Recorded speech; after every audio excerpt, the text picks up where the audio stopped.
Bienvenue dans votre émission Santé pour tous, émission préventive qui démocratise l'accès à des informations autour de la santé et du bien-être en famille.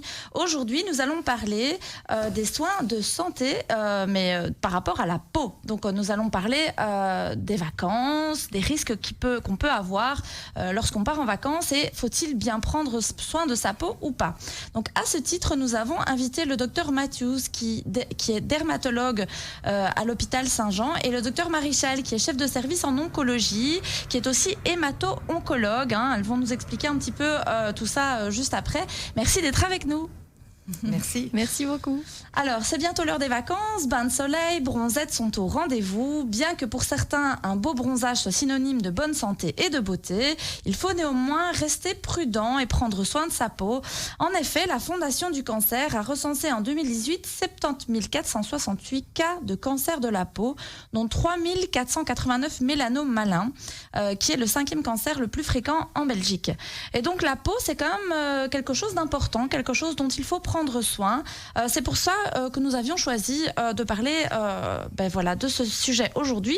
Et puis, chers auditeurs, c'est notre dernière émission de la saison, juste avant les vacances. Donc, on s'est dit, ce serait sympa de parler de ça, justement, puisqu'on n'en a pas parlé cette année. Alors, je vais commencer avec le docteur Marichal. Déjà, qu'est-ce que c'est qu'un hémato-oncologue ? Un hémato-oncologue, c'est un médecin spécialiste, surtout interniste, qui s'occupe des maladies internes de l'adulte et qui va surtout s'intéresser, en interaction avec les autres disciplines, des traitements et de la prise en charge globale des patients atteints d'un cancer ou d'une maladie du sang. Et les cancers, ils sont multiples. Et notre caractéristique, c'est vraiment de s'imbriquer avec tous les autres spécialistes de l'hôpital, notamment ici pour aujourd'hui, les dermatologues, mais également les chirurgiens, les radiologues et les anapathes, c'est-à-dire ceux qui regardent au microscope. Donc notre rôle est vraiment clé, il est central et on est en interaction avec tout le monde et c'est ça qui est passionnant. Ah ouais, voilà, donc vous n'êtes jamais seul, vous vous emboîtez avec les autres alors. Ok. Du coup, docteur Matthews, quelle est la fonction d'un dermatologue ? Est-ce qu'il ne s'occupe que des cancers de la peau ou il y a plein d'autres choses dont il peut s'occuper ? Donc le dermatologue, c'est un médecin qui s'occupe principalement de la peau. Nous voyons les patients qui se présentent avec plein de pathologies différentes. Le cancer de la peau, c'en est une parmi d'autres. Mais il y a aussi des pathologies qui sont des pathologies inflammatoires, comme le psoriasis et l'eczéma. Des pathologies liées aux réactions allergiques, aux médicaments, entre autres. Et puis, de façon générale, on s'occupe effectivement beaucoup des dépistages de cancer cutané.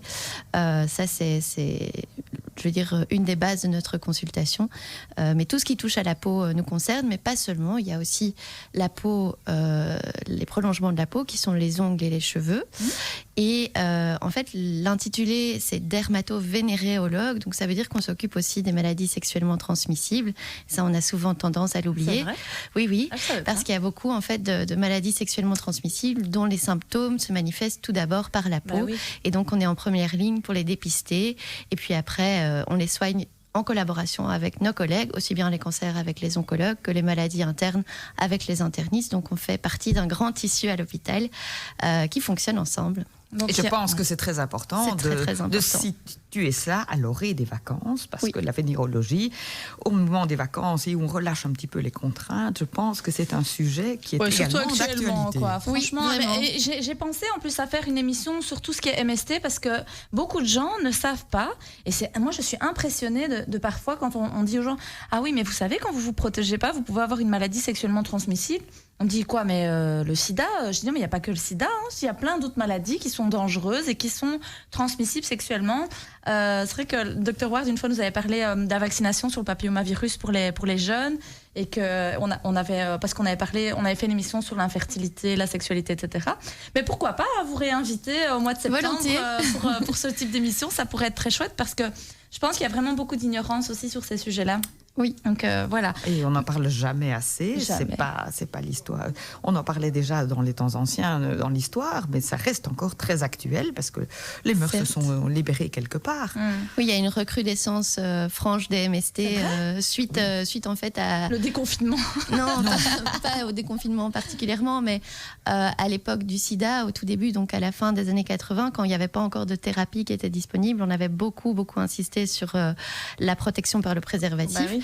Et donc le préservatif protège d'autres maladies sexuellement transmissibles, mais une fois que le sida est heureusement a pu être traité de façon efficace, c'est-à-dire qu'on n'en guérit pas, mais on peut contrôler les symptômes, les mœurs effectivement se sont un peu relâchées. On a oublié le préservatif parce que maintenant il existe aussi ce qu'on appelle la PrEP, qui sont des médicaments qu'on peut prendre pour éviter d'attraper le sida. Et donc on se dit finalement j'ai plus besoin de me protéger, alors qu'en réalité, comme vous l'avez très bien dit, il y a toute une autre cohorte de maladies qui sont tout aussi embêtantes. Et je ne savais pas, même moi, que les dermatologues s'occupaient de ces maladies-là aussi. Donc, alors on n'est pas les seuls, mais c'est vrai qu'on est quand même amené à en voir régulièrement en consultation. Donc je pense que c'est intéressant d'insister là-dessus, parce que souvent aussi les patients qui sont atteints de ce genre de maladie ne savent pas forcément vers qui se tourner, n'oseront peut-être pas en parler à leur médecin traitant parce qu'il les connaît peut-être trop bien.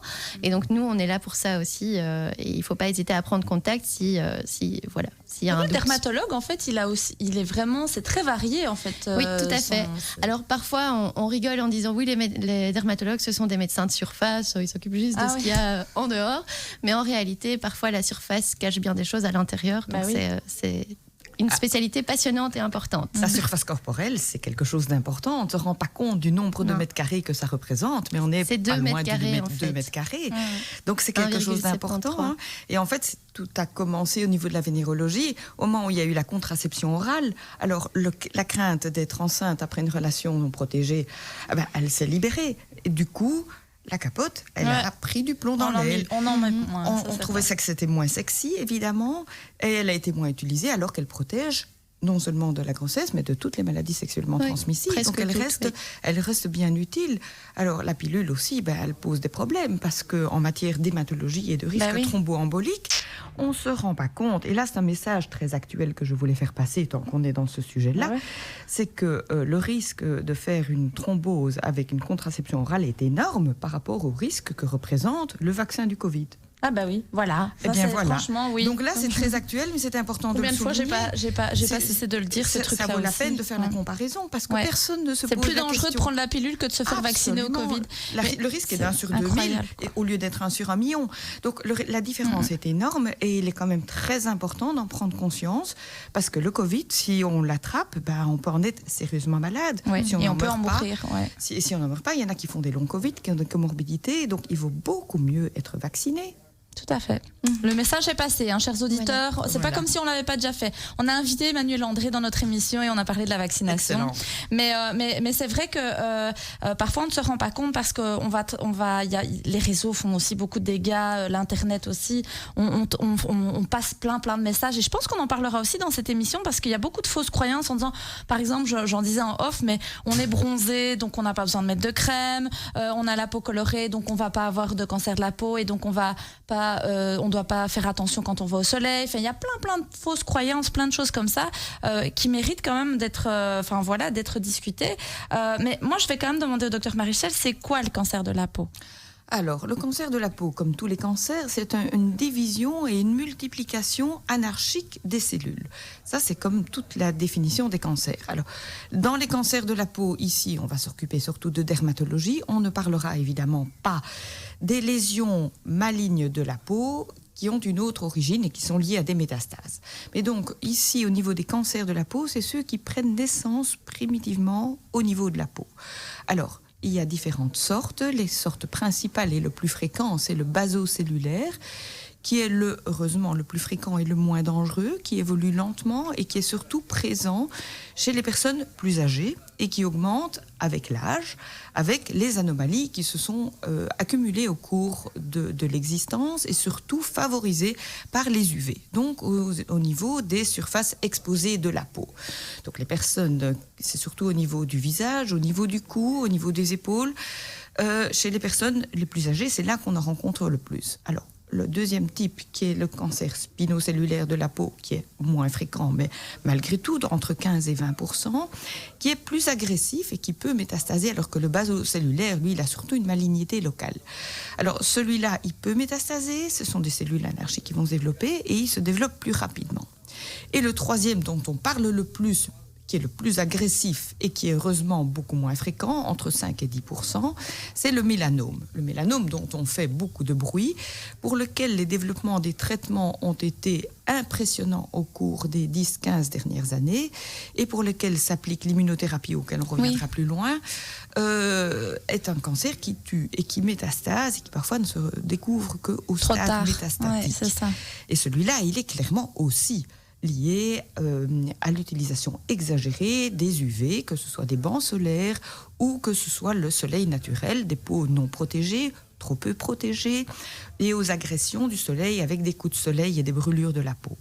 Ouais, moi j'ai l'impression qu'on n'informe pas assez les jeunes aussi, parce que moi je me souviens quand j'étais jeune fille, moi j'ai une peau vraiment de rousse, hein. Franchement c'est catastrophique, je brûle en fait quand je vais au soleil, et je faisais violence à cette peau parce qu'en fait je voulais absolument bronzer, et donc j'allais absolument au soleil, et des fois j'étais brûlée. Je me souviens des fois j'avais même des cloques sur le visage tellement j'allais mettre de l'huile d'olive ou des trucs comme ça pour brûler. C'est vraiment absurde, hein, de faire des trucs comme ça, mais beaucoup de jeunes se disent mais c'est pas grave, comme ça je vais bronzer, je vais cramer un peu, mais après je vais bronzer. Mais non, il faut accepter un peu la peau que tu as. Et puis je me doute qu'il faut quand même mettre de la crème quand on va au soleil pour se protéger. Mais moi, avant de parler de tout ça, mais c'était une petite anecdote, parce que quand vous parlez de ça, je me dis, mon Dieu, comment j'ai dû faire du mal à ma peau il y a quelques années, et maintenant je mets du P50 à chaque fois que je sors, mais pas sur le visage, pas forcément, mais on en parlera après. Mais je veux dire, si je vais prendre un bain de soleil, je vais avoir tendance à mettre de la crème, et surtout aussi à mes enfants. Mais je veux dire, c'est vrai que on néglige. Ou alors, par exemple, moi, sur mes 3 enfants, j'en ai un qui est roux, donc forcément, je vais aller le tartiner de crème. Et il y en a un qui est un peu plus les 2 autres bronzent un peu plus facilement. Des fois, je me dis, bon, allez, c'est pas grave, lui, je sais qu'il aura jamais de coup de soleil, mais il faut quand même mettre de la crème, c'est hyper important. Et donc, docteur Mathieu, c'est quoi finalement les fonctions de la peau ? Donc la peau, c'est notre enveloppe corporelle, c'est ce qui fait la frontière entre l'intérieur et l'extérieur. Et comme on l'a dit un peu plus tôt, en fait, elle a une surface qui est assez impressionnante, c'est presque 2 mètres carrés. Et c'est aussi, si on y réfléchit, l'organe le plus lourd du corps. Donc elle a ces 2 caractéristiques qui sont importantes à souligner. Et en fait, cette enveloppe, ses rôles principaux, c'est d'une part nous protéger contre l'extérieur, nous protéger contre les toxiques, contre les microbes. Et alors, on en parle aujourd'hui, contre les UV.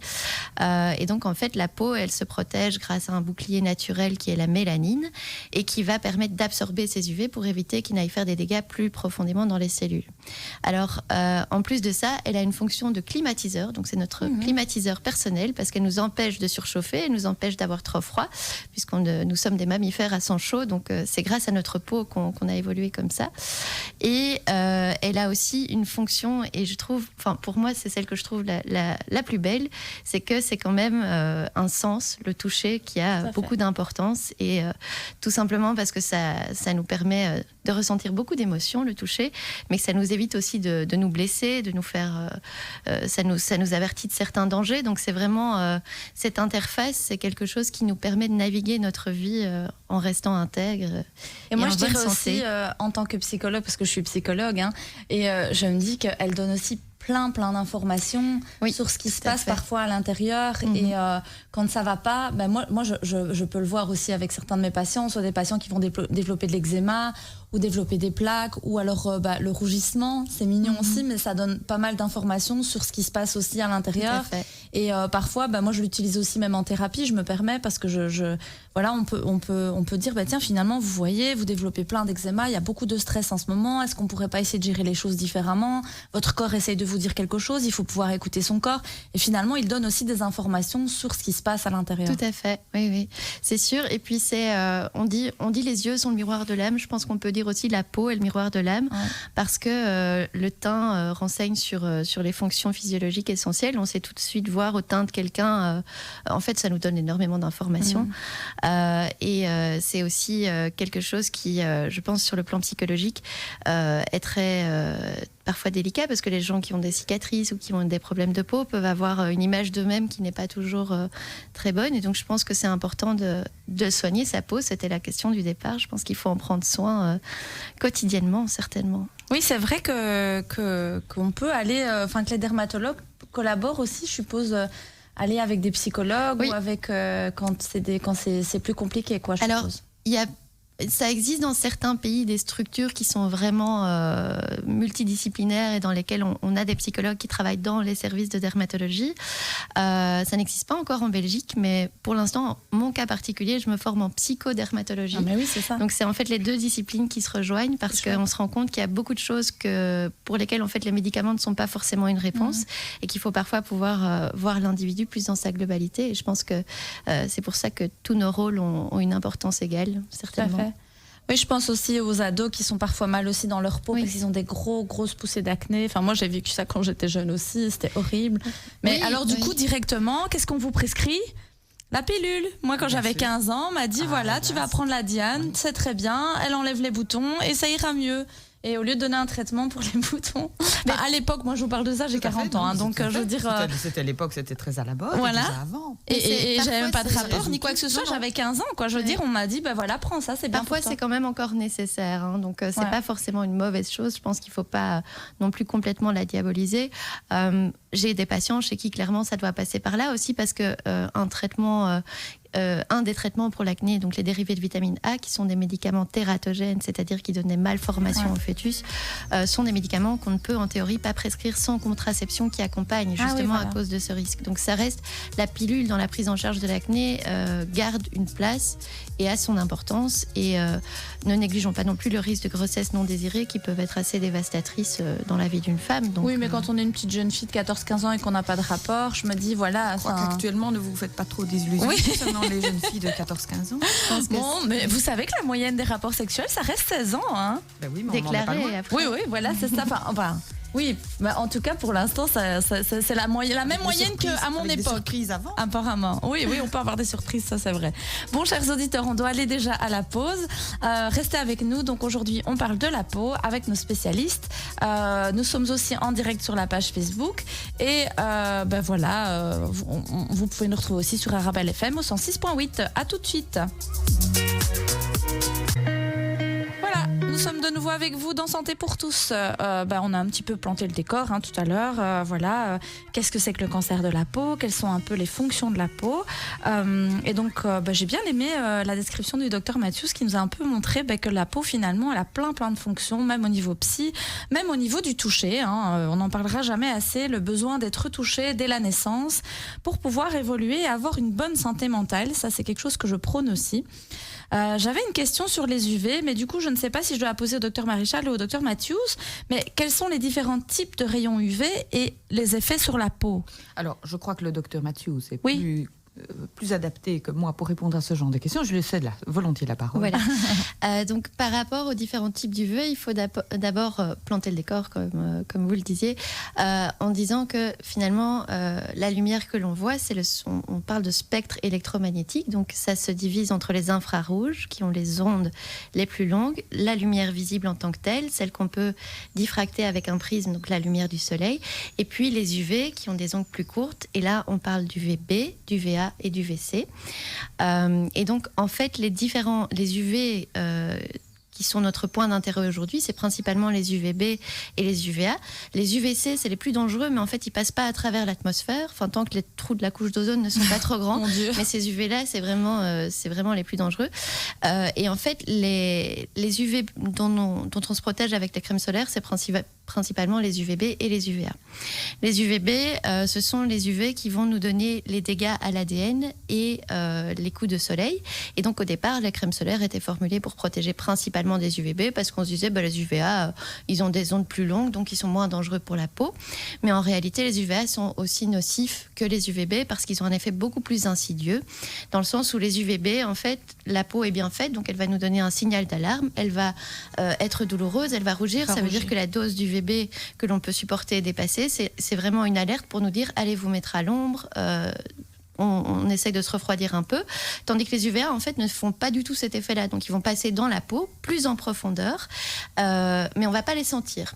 Donc on en reparlera sûrement plus en détail après, mais quand on doit choisir une protection, on doit choisir une protection qui couvre aussi bien les UVB que les UVA, parce que sinon en fait la crème solaire va nous permettre de rester au soleil en n'ayant plus ce signal d'alerte qui nous dit attention, trop d'UVB.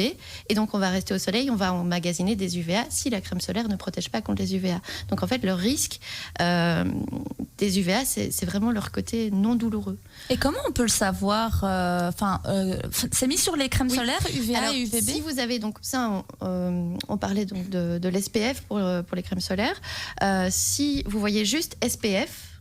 Sans SPF, en fait, ça veut dire Significant Sun Protection Factor. C'est la même chose que l'indice de protection, donc IP en français. Si on voit juste ça, c'est que ça protège contre les UVB, ce qui est déjà bien. Mais il faut en plus un petit UVA dans un cercle pour être sûr que la crème solaire protège contre les UVA et les UVB, parce que le type de filtre qui est utilisé n'est pas le même. Donc un SPF seul sur un tube, ça ne suffit pas. Et c'est souvent ce qu'on voit dans les crèmes de jour. On voit SPF 15, on se dit « oh, c'est bien », mais en fait, ces crèmes-là ne protègent pas contre les UVA. Donc c'est une fausse réassurance et ce n'est pas une protection complète. Et comment vous savez que l'UVA, elle a traversé la peau ou qu'elle a fait des dégâts? Comment vous le savez? Souvent, les dégâts, on parle de capital soleil, donc le capital soleil, c'est un petit peu comme si on avait un quota d'UV qui nous est permis, qui dépend de notre type de peau, avant qu'on ait des dégâts irréparables. Et souvent, le problème, c'est que ce capital soleil, il s'épuise vraiment rapidement, surtout si on a la peau claire. Et c'est souvent dans les 20 premières années de la vie qu'on a les dégâts, mais c'est parfois dans les 20 dernières années de notre vie qu'on a les conséquences. Donc c'est vraiment important, on ne le dira jamais assez, de sensibiliser les jeunes dès aussi. Le début, voilà. Parce que c'est dans les 20 premières années de sa vie qu'on conserve ou qu'on dépense son capital soleil. Donc c'est vraiment important de commencer dès la naissance. Donc c'est d'abord le rôle des parents. Normalement, si on veut être vraiment strict, un enfant ne devrait pas recevoir d'UV avant ses 3 ans parce que sa fonction de protection, grâce à la mélanine de sa peau, n'est pas encore efficace. C'est une peau qui est immature, donc il ne devrait pas recevoir d'UV. Mais c'est très compliqué. Hein. Vous avez des si enfants, on va aller aux vacances. Moi, j'ai une petite fille, je vois bien quand elle court dans le jardin. Voilà, c'est difficile d'être toujours au top, mais il faut avoir en tête que la meilleure protection, elle est vestimentaire avant tout, et chez les enfants c'est on peut leur mettre des petites combinaisons chez Decathlon, c'est vrai qu'ils vendent ça, des petites donc il y a les combinaisons UV, mais ouais. ça ne dispense pas de mettre de la crème solaire avant, donc il faut les tartiner de crème solaire, attendre que ça pénètre bien, et puis après mettre les combinaisons. Mais on ne peut pas juste mettre la combinaison, ça suffit pas. C'est vrai, ça surtout passe à si la travers. combinaison est mouillée quand vous allez dans l'eau, Oui. en fait, elle perd en partie son indice de protection. Ouais. Ah ouais, tiens, ok. Eh ben c'est bon à savoir. Hein. Donc ne mettez quand même pas vos enfants de moins de 3 ans toute la journée à l'ombre, sans aller à la mer, sans soleil, mais bon. Il faut bien les protéger. Oui, il faut bien les protéger. Heureusement que nos habitudes sont en principe bien faites et qu'il y a dans les pays, traditionnellement dans les pays où il fait très chaud, la sieste. Oui, c'est vrai. N'oublions pas. C'est super à important. quoi sert-elle? Elle sert justement à nous protéger. Au moment des où le soleil est au zénith. trop importantes, Voilà, de manière à étendre la journée au moment où les heures sont plus fraîches, où il y a moins de soleil, et de manière à être à l'ombre et ne pas être en train de rôtir sur un grill de plage aux heures où le soleil est le plus toxique. Oui, c'est c'est vrai. mettre à l'ombre. Il faut respecter quand même ces traditions ancestrales, elles ont du sens. C'est vrai. Tout est fermé dans les pays méditerranéens aux heures de midi. C'est bien pensé, c'est bien vrai. vu. En Espagne, ils font la sieste. Au Maroc Mais aussi, ils font ça. Donc, Mais oui, et c'est vrai. donc tout à fait à respecter. Et ça sert à rien à ce moment-là d'aller faire de la sieste en plein soleil et de se chercher à griller, à brûler notre capital soleil. Mais moi, je crois que le souci, c'est que c'est vraiment les critères de beauté. Et alors, c'est rigolo parce que vous changez de pays, les critères de beauté sont différents. Dans certains pays, la blancheur, c'est waouh, et dans d'autres pays, c'est vraiment plus t'es bronzé, plus Changer c'est... d'époque, c'était le contraire. Voilà, c'est ça. Vous voyez, Même dans au l'époque, Moyen-Âge, ouais. c'était être blanc, Blanc. c'était ne pas être exposé au soleil, ne pas être travailleur, être à l'intérieur, être dans les châteaux. Être blanc, c'était le chic. Ouais. Et maintenant, c'est l'inverse. Ouais. Et donc, tout ça, ça reflète un mode de vie. Après, moi, je pense qu'on peut aussi, je sais pas. Et moi, j'avais une amie, elle consommait beaucoup de carottes. Elle essayait de manger certains aliments qui lui permettaient d'avoir un joli teint doré. Et je trouvais que ça marchait. Tout à fait. Le bêta-carotène, donc qui vient des carottes, et le lycopène, qui vient des tomates, sont des antioxydants naturels qu'on peut soit avoir dans l'alimentation, soit en complément en préparation avant les vacances, qui vont légèrement changer la coloration de la peau. Mais de nouveau, c'est pas ça qui va nous donner une protection comme une crème solaire. Ouais, ça, c'est sûr. Ça peut aider la peau à se réparer plus facilement, et finalement c'est vrai que c'est logique, hein, quand on y pense. C'est des pigments qui vont permettre de limiter le côté oxydant des UV, mais c'est pas suffisant. Mais c'est quand même une bonne idée. En plus, la carotte, donc le bêta-carotène, c'est aussi très bon pour les yeux. Donc voilà, mangez beaucoup de carottes. Moi, j'avais une amie adolescente, elle faisait ça. Elle faisait des cures avant les vacances, mais de carottes. Et je dis, mais qu'est-ce que tu fais? T'es toujours en train de manger des carottes, t'es un lapin ou quoi? Elle me dit, non, c'est pour préparer ma peau, pour aller au soleil, parce qu'elle aimait bien bronzer. Et elle avait toujours un très, très beau teint. Bon, après, voilà, c'est une petite astuce, mais il y a des astuces beauté, mais en même temps, si c'est pour être beau maintenant, quand on a 20 ans, et puis se retrouver avec des cancers de la peau quand on est plus âgé, c'est quand même dommage. Et alors, on parle de beauté, il n'y a pas que les cancers de la peau. Donc, les infrarouges et les UVB sont les principaux pourvoyeurs de rides. Donc, la crème solaire, souvent en consultation, les dames d'un certain âge me demandent, est-ce que vous n'auriez pas une petite crème anti-rides pour moi, docteur? Et je leur réponds toujours, la meilleure crème anti-rides, en fait, c'est votre crème solaire que vous mettez tous les matins. Ah oui. Oui. Ça c'est vrai. Moi je sais qu'au Maghreb les femmes elles sortent pas de chez elles sans mettre de la crème solaire. Oui. Et elles ont toujours une belle peau. Oui, parce que il y a une autre chose qu'on oublie, c'est qu'indépendamment des dégâts, la peau vieillit bien plus, se déshydrate et elle devient beaucoup plus ridée quand elle est trop exposée au soleil. C'est vrai. Donc cet élément-là, oui, l'effet immédiat d'une peau bien bronzée qui est bien jolie, mais on accélère le vieillissement et puis à partir de 50 ans, la peau commence à se rider, à être un peu plus abîmée. Même avant, du soleil. Même avant 50 ans. Donc, faut dire la vérité. Moi, j'ai déjà des petites rides. Donc, il y a cet élément-là, et comme le disait ma collègue, effectivement, un des meilleurs, hydrater la peau est extrêmement important, la soigner. La peau, c'est l'organe du toucher, mais c'est aussi l'organe, c'est la vue. Le premier contact qu'on a avec les autres, c'est par la peau, c'est par le sourire, c'est par la peau, mais qu'on exprime énormément de choses. Les émotions passent aussi par le visage et la peau. Comme vous disiez tout à l'heure, quelque chose d'hyper important, on est bien dans sa peau, mais ça se voit, ça saute aux yeux, mais ça se reflète sur nos traits, ça se reflète sur notre bien-être. La peau est quelque chose d'extrêmement important, et donc la respecter, c'est quand même se respecter soi-même, et respecter sa longévité ultérieure, si on veut aller plus loin. Nous, ça nous donne beaucoup d'informations en tant que psy, parce que la peau, c'est l'enveloppe, et c'est l'enveloppe corporelle, c'est l'enveloppe psychique, et donc nous, c'est vrai que... C'est le premier contact avec les autres. C'est le premier contact avec les autres, ça passe par la peau, quoi. Donc, du coup, je vais me retourner un peu, je vais rester avec vous, docteur Marichal. Quels sont les différents types de cancers de la peau ? Bien, je les avais déjà évoqués tout à l'heure en parlant d'abord le premier type qui était le type de basocellulaire qui est le plus fréquent, qui vient avec l'âge, avec le nombre d'anomalies accumulées, et c'est souvent comme ça que se développe un cancer. C'est quand il y a des anomalies accumulées et qui ne sont pas corrigées, et donc logiquement, c'est avec le temps que ça s'exprime, le temps d'exposition au soleil, le temps de vie, la longévité. Et c'est comme ça que l'incidence de tous ces cancers augmente avec l'âge. Surtout pour les basocellulaires qui sont lentement évolutifs. Il n'y a que ces trois types-là ? Principalement. Alors les autres sont tellement mineurs qu'on ne va pas en parler dans une émission comme la vôtre. Mais disons que ce sont ces trois types-là, ils sont soleil induits, et plus ils sont lentement évolutifs, plus on les trouvera plus tard dans la vie. Et les mélanomes qui sont beaucoup plus agressifs, on les retrouve plus jeunes. Et avec l'utilisation extensive des UV, que ce soit les bancs solaires ou même les enfants qui ont été exposés parfois inconsciemment au soleil dans leur enfance, on découvre alors des mélanomes à un âge beaucoup plus précoce. C'est vrai ? Oui, et donc à partir de l'âge d'une trentaine, on a déjà des mélanomes. Alors, c'est parce qu'ils sont plus agressifs et qu'ils apparaissent plus tôt et qu'ils sont plus sensibles, et qu'il y a eu probablement une exposition solaire plus précoce, qu'on les découvre plus tôt que les autres cancers. Juste un aparté donc sur les âges auxquels on peut développer un mélanome. Donc je rejoins le docteur Marichal. Ça arrive de plus en plus jeune, mais on n'en découvre pratiquement jamais chez les enfants. Ça, il faut quand même le dire. Donc les parents nous demandent souvent à partir de quel âge est-ce qu'on doit faire un dépistage chez un enfant. Il faut savoir que nous, sauf rarissime exception, on ne va pas enlever de lésions avant 12 ans chez un petit.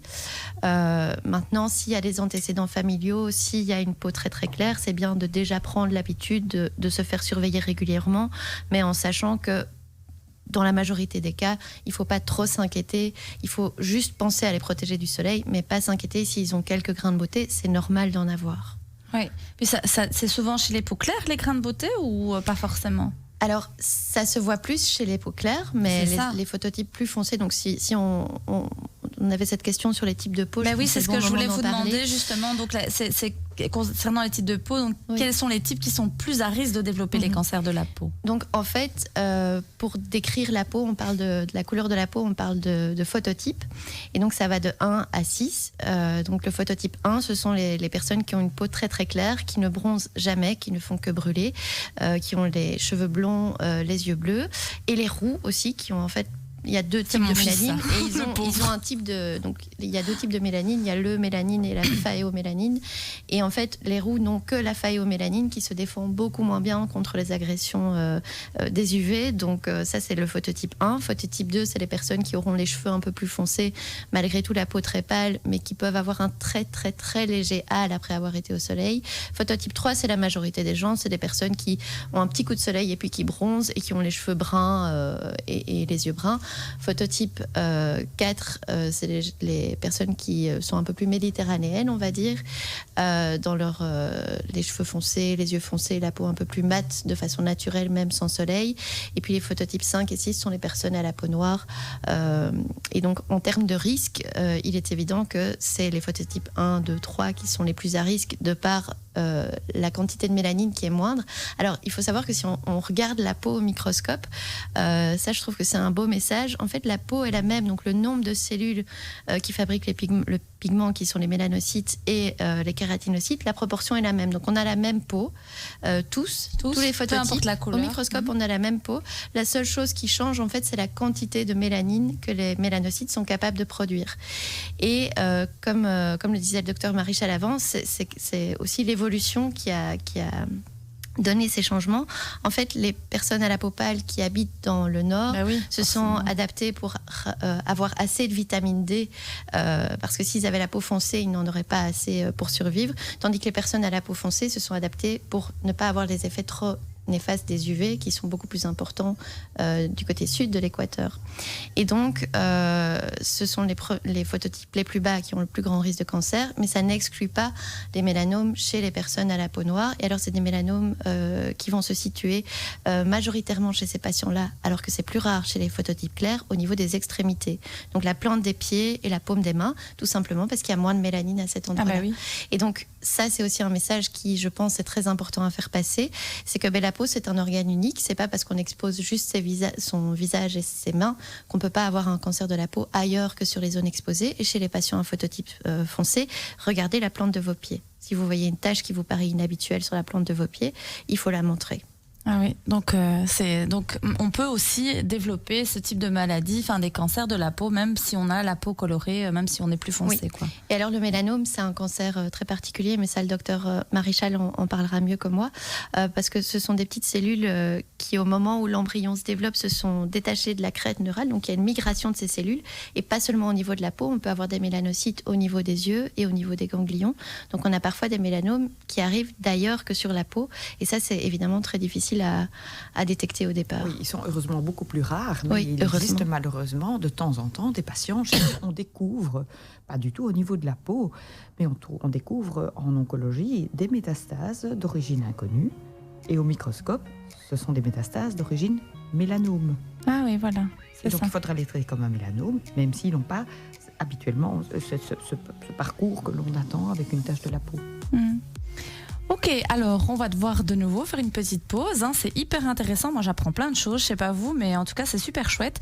Alors, n'oubliez pas qu'on est en direct. Donc, si vous voulez, vous pouvez aussi m'envoyer des petites questions, soit sur la page Facebook émission donc Santé pour tous, soit sur ma page à moi, le Blic Virginie. N'hésitez pas, comme ça, je peux poser des questions à nos invités.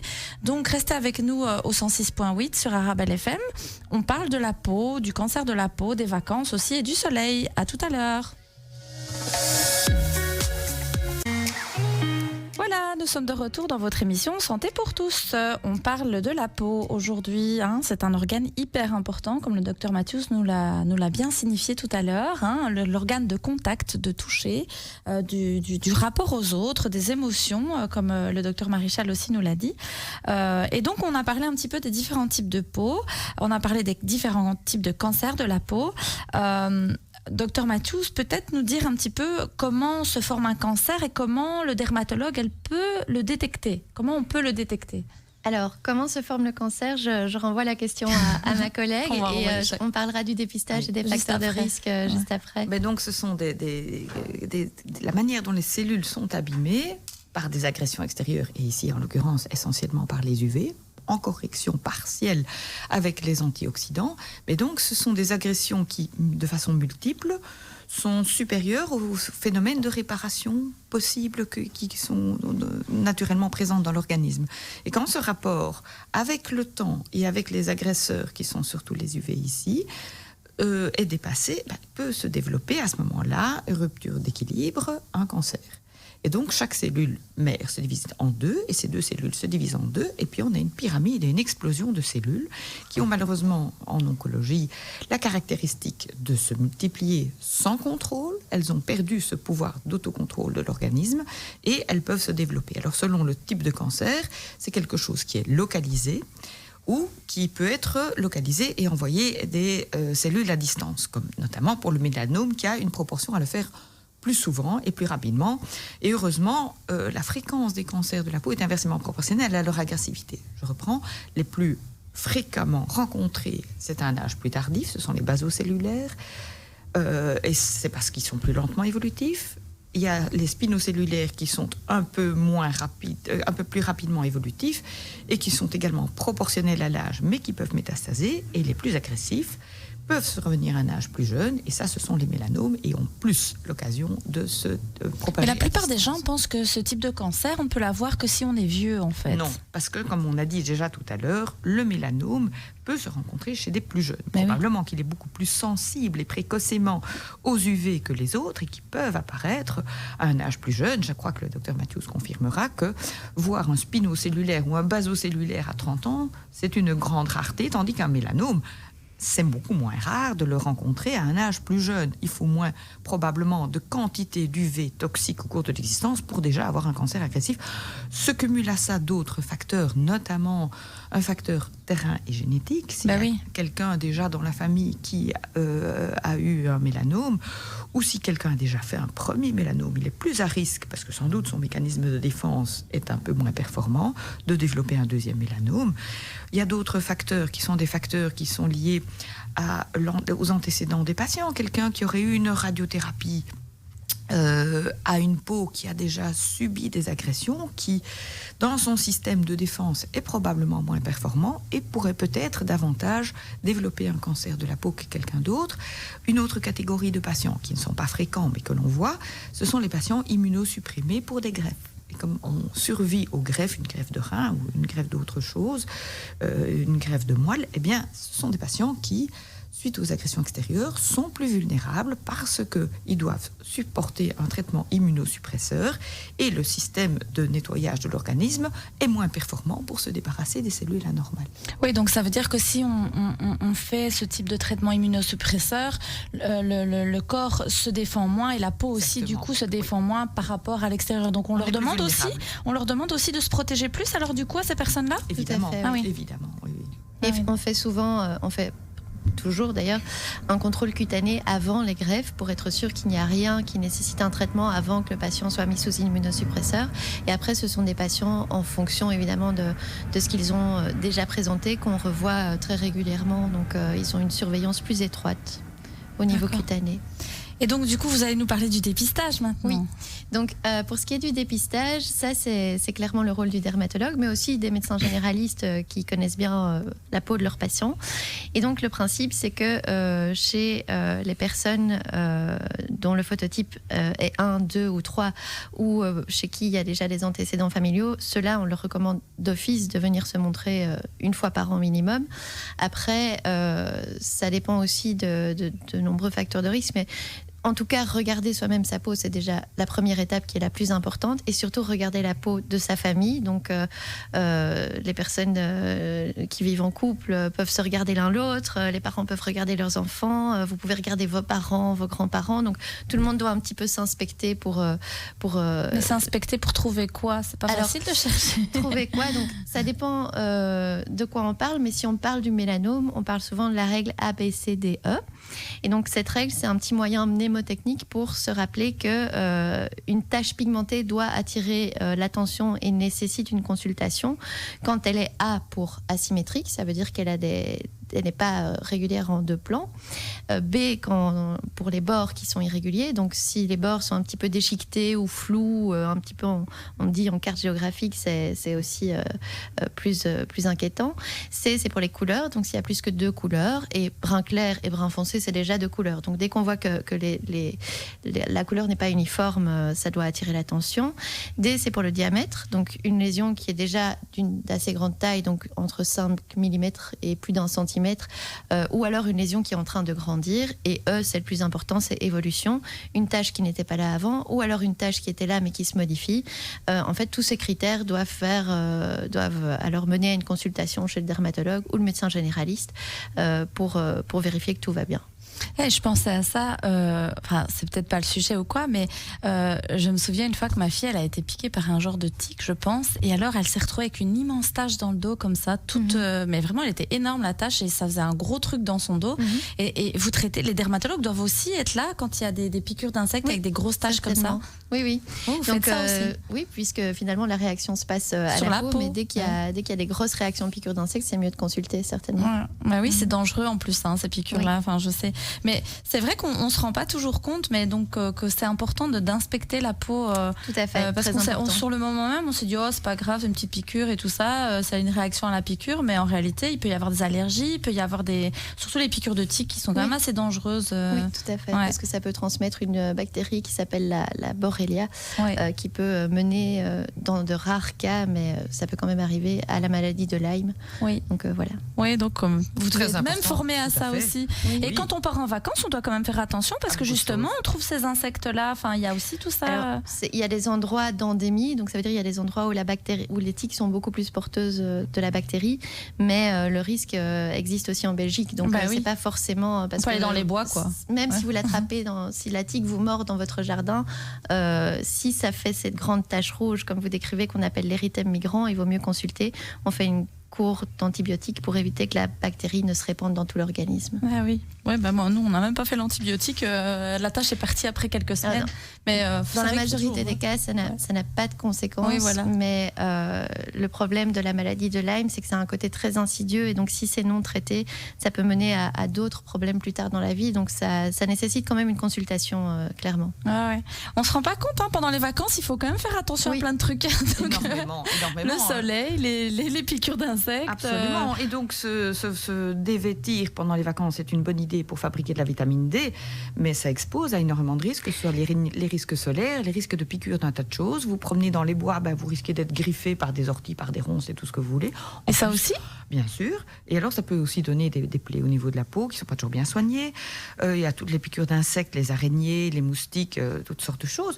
Donc, je dirais, oui, c'est très bien d'être dévêtu et de se dire il faut faire de la vitamine D, mais... Parce qu'on nous dit tout le temps qu'on manque de vitamine D ici en Europe. À chaque fois que vous faites une prise de sang, oh là là, Madame Leblic, vous manquez de vitamine D. Il y a la moitié qui vient de l'alimentation et la moitié vient du soleil. Alors, juste une petite note sur la vitamine D, je pense que c'est intéressant à savoir, c'est qu'en fait, la vitamine D, on la synthétise dans les 30 premières minutes d'exposition. Donc, ça ne sert à rien de s'exposer pendant 6 heures. C'est vraiment les 30 premières minutes qui comptent, et 30 minutes de façon très large, avec crème solaire évidemment, c'est la durée pendant laquelle on ne risque pas grand-chose. Donc ça fait du bien d'aller au soleil. Quand on va au soleil, on se sent bien tout simplement parce que notre corps sécrète de l'endorphine, de la sérotonine, donc c'est les hormones du bien-être et donc c'est excellent pour le moral. D'ailleurs en hiver, il y a plus de... Vous le savez, plus de dépression chez nous. Il y a plus de dépression, mais surtout ici en Belgique. Mais finalement, la vitamine D, c'est les 30 premières minutes. Et ce sont les UVB et pas les UVA qui permettent la synthèse au niveau de la peau. Et alors, petit mot sur les bancs solaires qui, à mon sens, devraient être interdits. Donc, les bancs solaires, c'est principalement uniquement des UVA. Donc, ça donne un bronzage qui est immédiat, qui ne dure pas, et ça ne fabrique aucune vitamine D. Donc, si vous pensez qu'en vous mettant dans le solarium, vous allez avoir de la vitamine D, en fait, non. Ah bah, ça, on nous le dit ça, pas. Hein. c'est Ouais, je suis fondamental, étonnée. Et en plus, quand vous dites ça ne dure pas, c'est vrai que je me disais à chaque fois, aller au banc solaire et puis au final, tu dois retourner une semaine après parce que tu es de nouveau plus bronzé. Donc, en fait, les UVA provoquent une pigmentation immédiate de la peau, tandis que les UVB vont donner le bronzage qui apparaît 3 jours après. Donc, il est un petit peu plus durable. Après, donc, par rapport au bronzage, on parlait là tout à l'heure des SPF, donc de l'indice de protection des crèmes. Un bronzage naturel, ça donne un SPF entre 4 et 6. Donc, c'est vraiment pas grand-chose. Alors, qu'est-ce que c'est le SPF ? C'est finalement le nombre de rayons qui va être bloqué par la crème. Même un SPF 100, ça n'existe pas, tout simplement parce qu'il y a toujours des rayons qui passent. Donc, si vous mettez votre crème, vous allez quand même bronzer, mais vous allez éviter une partie des dégâts en tenant compte de la durée d'exposition. À savoir que le bronzage, qu'est-ce que c'est ? En fait, c'est la réponse de nos cellules à l'agression de leur ADN. Donc tout bronzage, il n'y a pas de bronzage sain. Un bronzage, c'est une marque que la cellule a été agressée, qui a déjà eu des dégâts. Donc c'est pas parce qu'on est bronzé qu'on a cette idée qu'en fait on est bronzé, on est sportif, bien, on est à pour la l'extérieur, santé, on est en bonne santé, tout ça. Mais en fait le bronzage, c'est une tentative de notre peau de se protéger parce qu'elle est agressée. Donc j'aimerais bien qu'on retourne aux normes de beauté de l'époque victorienne en Angleterre. C'était très très bien, tous tout pâles. En fait c'est beaucoup plus sain pour notre peau. Bah, oui, ou peut-être écouter son phototype et le respecter tout simplement. Oui. C'est sûr. Et il y avait aussi, c'est marrant parce que parfois, je sais pas, il y a certains dermatologues qui disent c'est bien d'aller faire des UV quand on a des boutons. Alors ça, c'est aussi une fausse croyance parce qu'en fait, donc, qu'est-ce que fait l'UV à la peau ? Donc d'une part, la peau va sécréter de la mélanine pour se protéger, c'est son bouclier naturel, et d'autre part, elle va aussi s'épaissir, donc faire ce qu'on appelle une hyperkératose. Et cette hyperkératose, c'est un facteur d'aggravation de l'acné. Donc oui, on aura l'impression d'avoir moins de boutons au départ parce que le soleil est un très bon anti-inflammatoire immédiat, mais par contre, l'épaississement de la peau et l'hyperséborrhée, donc la production de sébum qui va augmenter, sont une recette miracle pour avoir plein de boutons après. Ouais, moi, c'est juste après, ça revient en masse. C'est l'effet rebond lié aux UV. Donc oui, ça peut améliorer sur le moment, mais en fait, c'est juste différer le problème et l'aggraver. Ouais. Donc, il y a un élément essentiel sur lequel il faut insister, c'est pas le nombre d'heures de soleil qui compte pour être brun et en bonne forme, c'est surtout régulièrement, même en hiver, se promener dans les parcs, se promener en plein air et proposer à la peau déjà un contact avec l'air extérieur. C'est excellent pour le moral, c'est excellent pour la forme de bouger un minimum. On est sédentaire, on est dans les métros, on est dans les bus, dans les voitures, où vous voulez, mais on n'est pas assez à l'extérieur. Tout à fait. Et donc, la carence en vitamine D, c'est un peu ça. Et en fait, ce qu'on fait, c'est du tout ou rien. Et alors, on crame la peau sans avoir nécessairement le bagage. Une peau cramée ne synthétise plus de vitamine D. Hein. Ça, c'est... Ah non, c'est sûr. Ah non. Donc les gens disent, ah oui, mais non, moi je vais au soleil comme ça, au moins je fais de la vitamine D. Quitte à cramer, je m'en fous. Je mets pas de crème solaire parce que la crème solaire va m'empêcher d'en... Pas du tout. Donc, ça, on a fait des études où on a montré que la crème solaire n'empêchait pas de synthétiser de la vitamine D. Donc ça, c'est extrêmement important à souligner. Ah oui, ça on ne sait pas. Parce que les gens ne savent pas, ils se disent, je dois cramer, je dois bronzer parce que comme ça, j'aurai de la vitamine D. Et je mesure dans le sang. Oui, ou surtout, on se dit, voilà, dès que tu mets de la crème solaire, surtout que moi, à chaque fois que je vais chez le médecin, on me dit, oui, vous et vos enfants, c'est P50. Donc je me dis, oui, mais P50, je veux bien, mais alors tu bronzes pas du tout, tu vas rester blanc pendant toutes tes vacances, tu reviens, ça y est, il n'y a rien qu'à bronzer. Mais en fait, moi, j'ai remarqué que je prenais quand même un peu de couleur quand je mets du P50. Oui, bien sûr. Oui. Vous avez déjà essayé aussi, par exemple, si vous êtes à la fin d'un pot de crème solaire, et que, il n'y en a plus assez dans la boîte. Bon, ça arrive chez tout le monde. Et on s'en met en carte un peu de géographie, parce qu'on a fait ça n'importe comment, à la va-vite, juste avant de s'exposer. La main dans le dos, ça c'est typique. Oui. Alors vous voyez les cartes de géographie, mais vous voyez aussi, et c'est un très bon test pour sentir qu'il y a des endroits où vous avez mal. Vous avez mal, pourquoi ? Oui, c'est vrai. La peau, elle a souffert. Oui, elle est rouge. Elle est rouge. Et il y a d'autres endroits où c'est blanc, là où il y a eu de la crème, et donc vous sentez un mal-être, une douleur. Eh bien, vous n'avez pas bien, et vous êtes puni. Et donc, c'est important d'en tenir compte. Et je crois qu'un autre élément aussi, c'est la fatigue liée à l'exposition au soleil. Les gens qui dorment toute la journée parce qu'ils sont sur le grill solaire, sur les plages, ils sont fatigués. Et leur corps doit se réparer, en fait. Ah oui, les gens sont fatigués, c'est fatigant. Je me disais pourquoi, quand j'étais jeune, j'étais tout le temps fatiguée, j'ai jamais autant dormi. À chaque fois que j'allais en vacances, je me dis, mais je fais que dormir. Parce qu'on relâche le stress, probablement. Mais peut-être, mais bon, si on s'expose tout le temps au soleil, qu'on est en maillot de bain et qu'on est brûlé, etc., je suppose que, comme vous dites, le corps doit se réparer. Et donc, du coup, on est beaucoup plus fatigué aussi, quoi. Oui. Et alors, une petite note donc, sur le fait de s'exposer au soleil, c'est aussi aller faire ses courses. Donc, c'est pas seulement aller à la plage, aller en vacances, c'est aussi juste sortir de chez soi. On doit quand même se protéger, malgré tout, en été. Simplement, quand on sort faire les courses au coin, c'est quand même déjà une exposition solaire. Et alors, il y a aussi cette idée que quand le ciel est nuageux, on ne risque rien. En fait, le nombre d'UVA et d'UVB qui traversent les nuages, c'est 90%. Il n'y a que 10% des UV qui sont stoppés par les nuages. C'est vraiment pas grand-chose.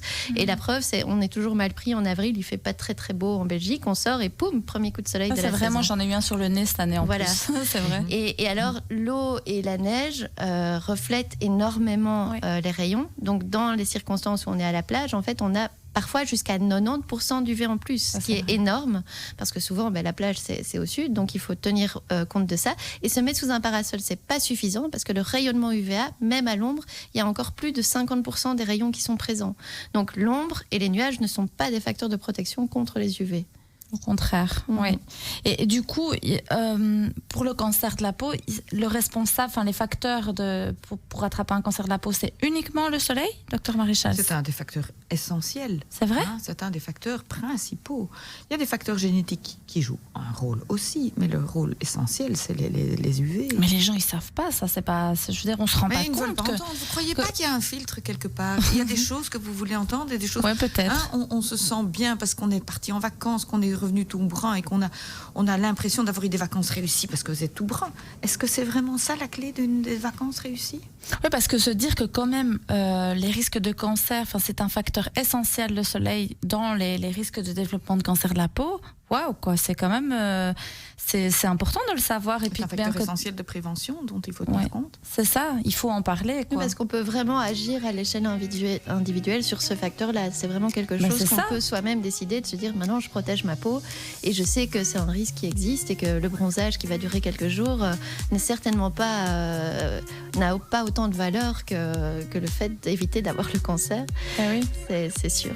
Mais bon, le soleil, c'est aussi addictif. Il y a des personnes qui ne peuvent pas s'en passer, qui sont malheureuses s'ils ne vont pas faire le petit bain de soleil. Le petit bain de soleil. Mais elles peuvent le faire avec une protection. Oui, et pas trop longtemps, éviter les heures chaudes. Et la meilleure protection, elle reste vestimentaire. Et alors, ne pas oublier, parce qu'on parle beaucoup de crème solaire, la crème solaire des yeux, c'est les lunettes de soleil. Ça, c'est super important. Donc, même si on a les yeux bien bruns, on doit mettre des lunettes de soleil pour protéger la rétine. Et pas n'importe lesquelles, parce que moi, je sais que j'ai dû en acheter aussi pour mes enfants. Mais c'est vraiment... faut pas acheter les bêtes lunettes de soleil du magasin. Européenne de protection. Oui, c'est des lunettes avec spécial UV. Voilà. On en reparlera juste après la pause. On a déjà fini une première partie, ça va vite. Donc, chers auditeurs, on reste avec nos invités encore 1 heure. Donc, n'hésitez pas à nous poser toutes vos questions. À tout de suite.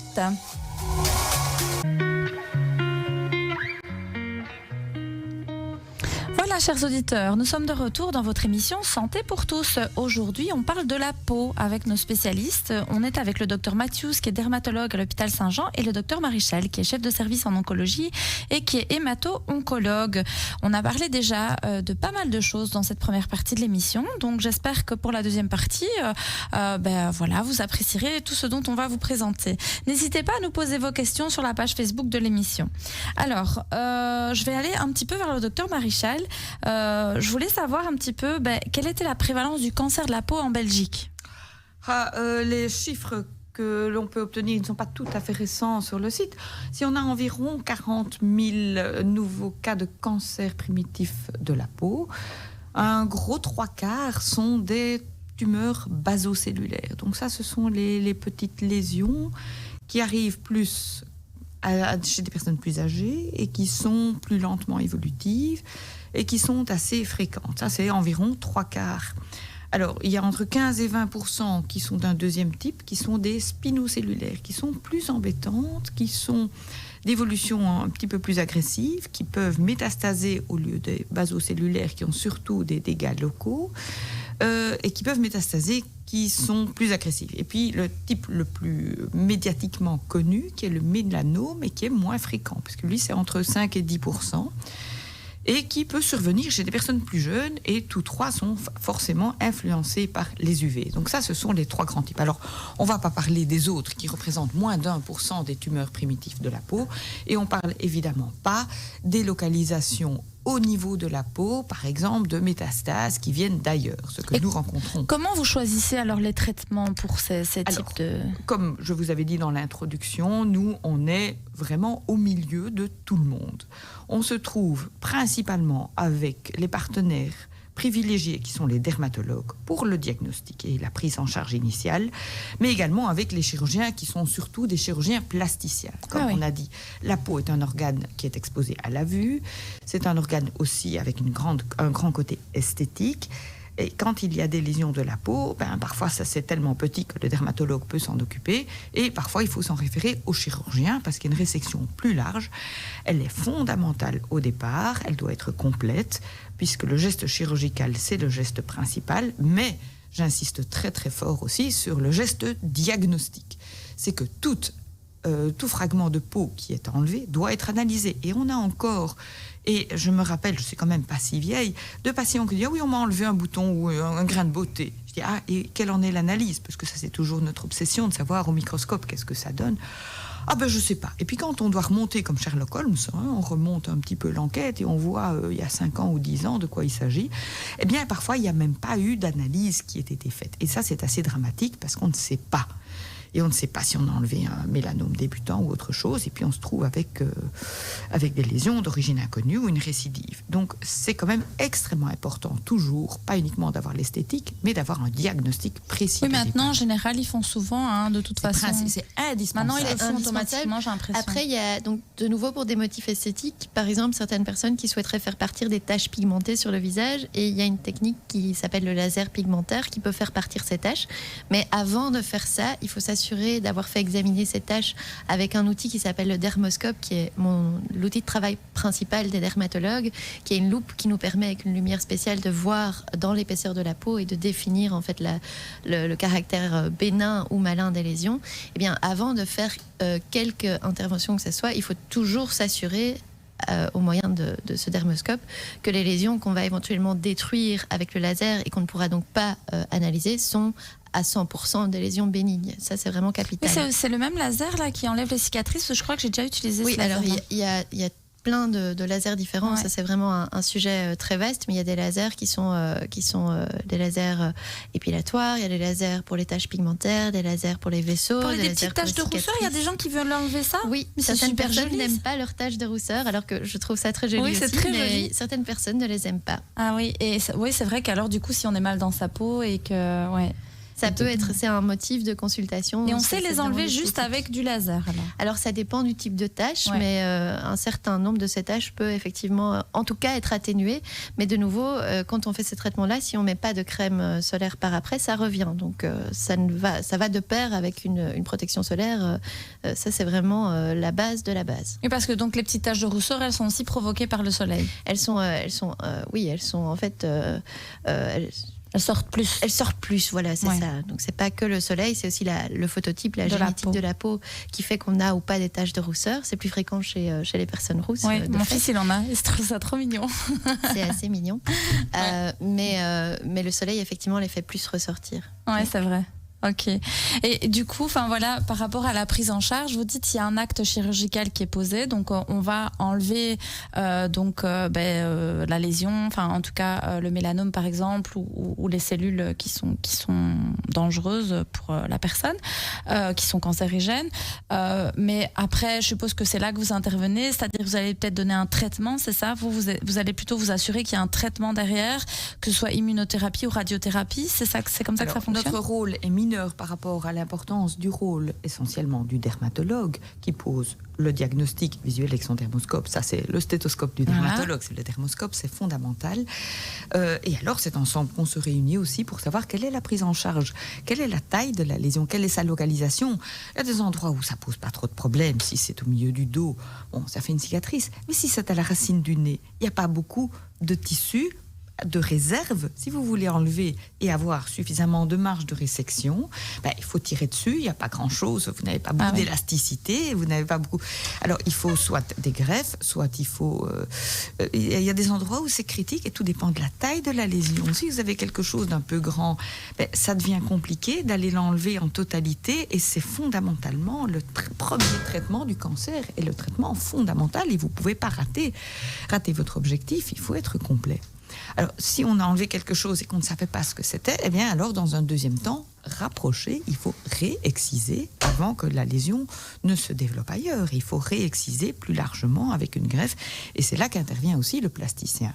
Alors, si la lésion est suffisamment grande ou suffisamment profonde, parfois, il faut aller regarder pas très loin le réseau ganglionnaire à proximité pour savoir si oui ou non il est atteint. Si le réseau ganglionnaire est indemne, on peut espérer qu'à distance il n'y ait rien du tout et que le geste chirurgical suffise.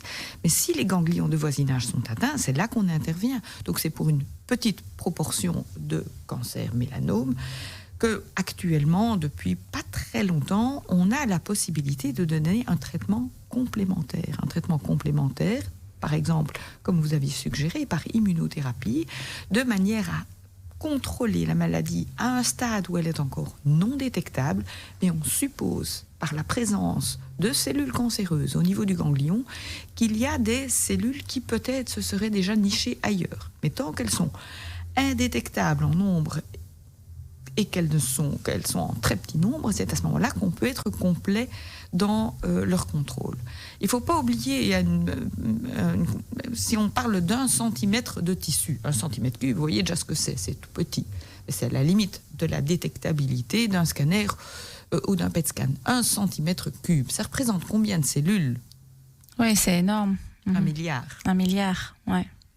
10 exposant 9. Donc, ça veut dire... Parfois, vous devez vraiment chercher pour pouvoir trouver. C'est pour ça qu'on a maintenant, avec l'analyse des ganglions de voisinage, quand la tumeur a une certaine taille, qu'on analyse les ganglions de voisinage et qu'on trouve des cellules tumorales dans les ganglions, eh bien, à ce moment-là, dans les mélanomes, on peut proposer un traitement d'immunothérapie pour compléter le geste et éviter une récidive.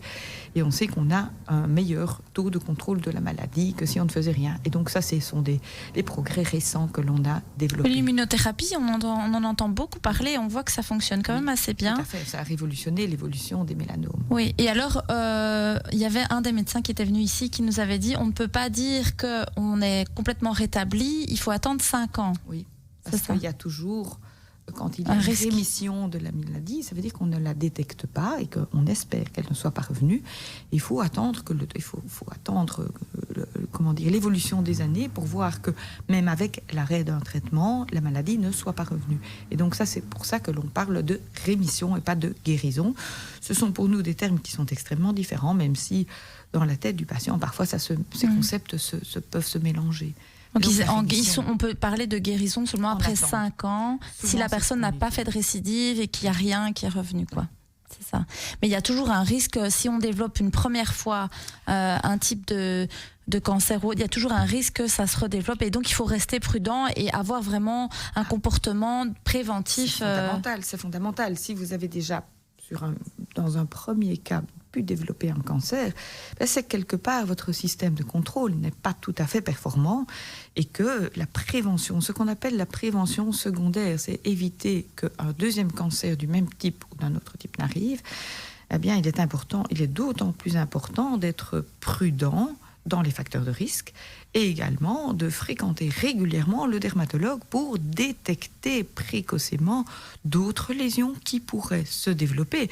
Et donc, nous, on insiste très lourdement sur le suivi après cancer.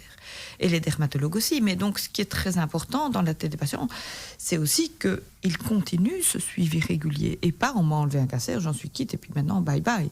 Non, le suivi est extrêmement important parce que plus on le découvre tôt, plus il est curable potentiellement, et plus aussi, si un traitement doit avoir lieu, ce traitement sera moins mutilant. Parce que sinon, ce sont des balafres cicatricielles, et à certains endroits critiques, c'est beaucoup plus compliqué d'obtenir un traitement complet.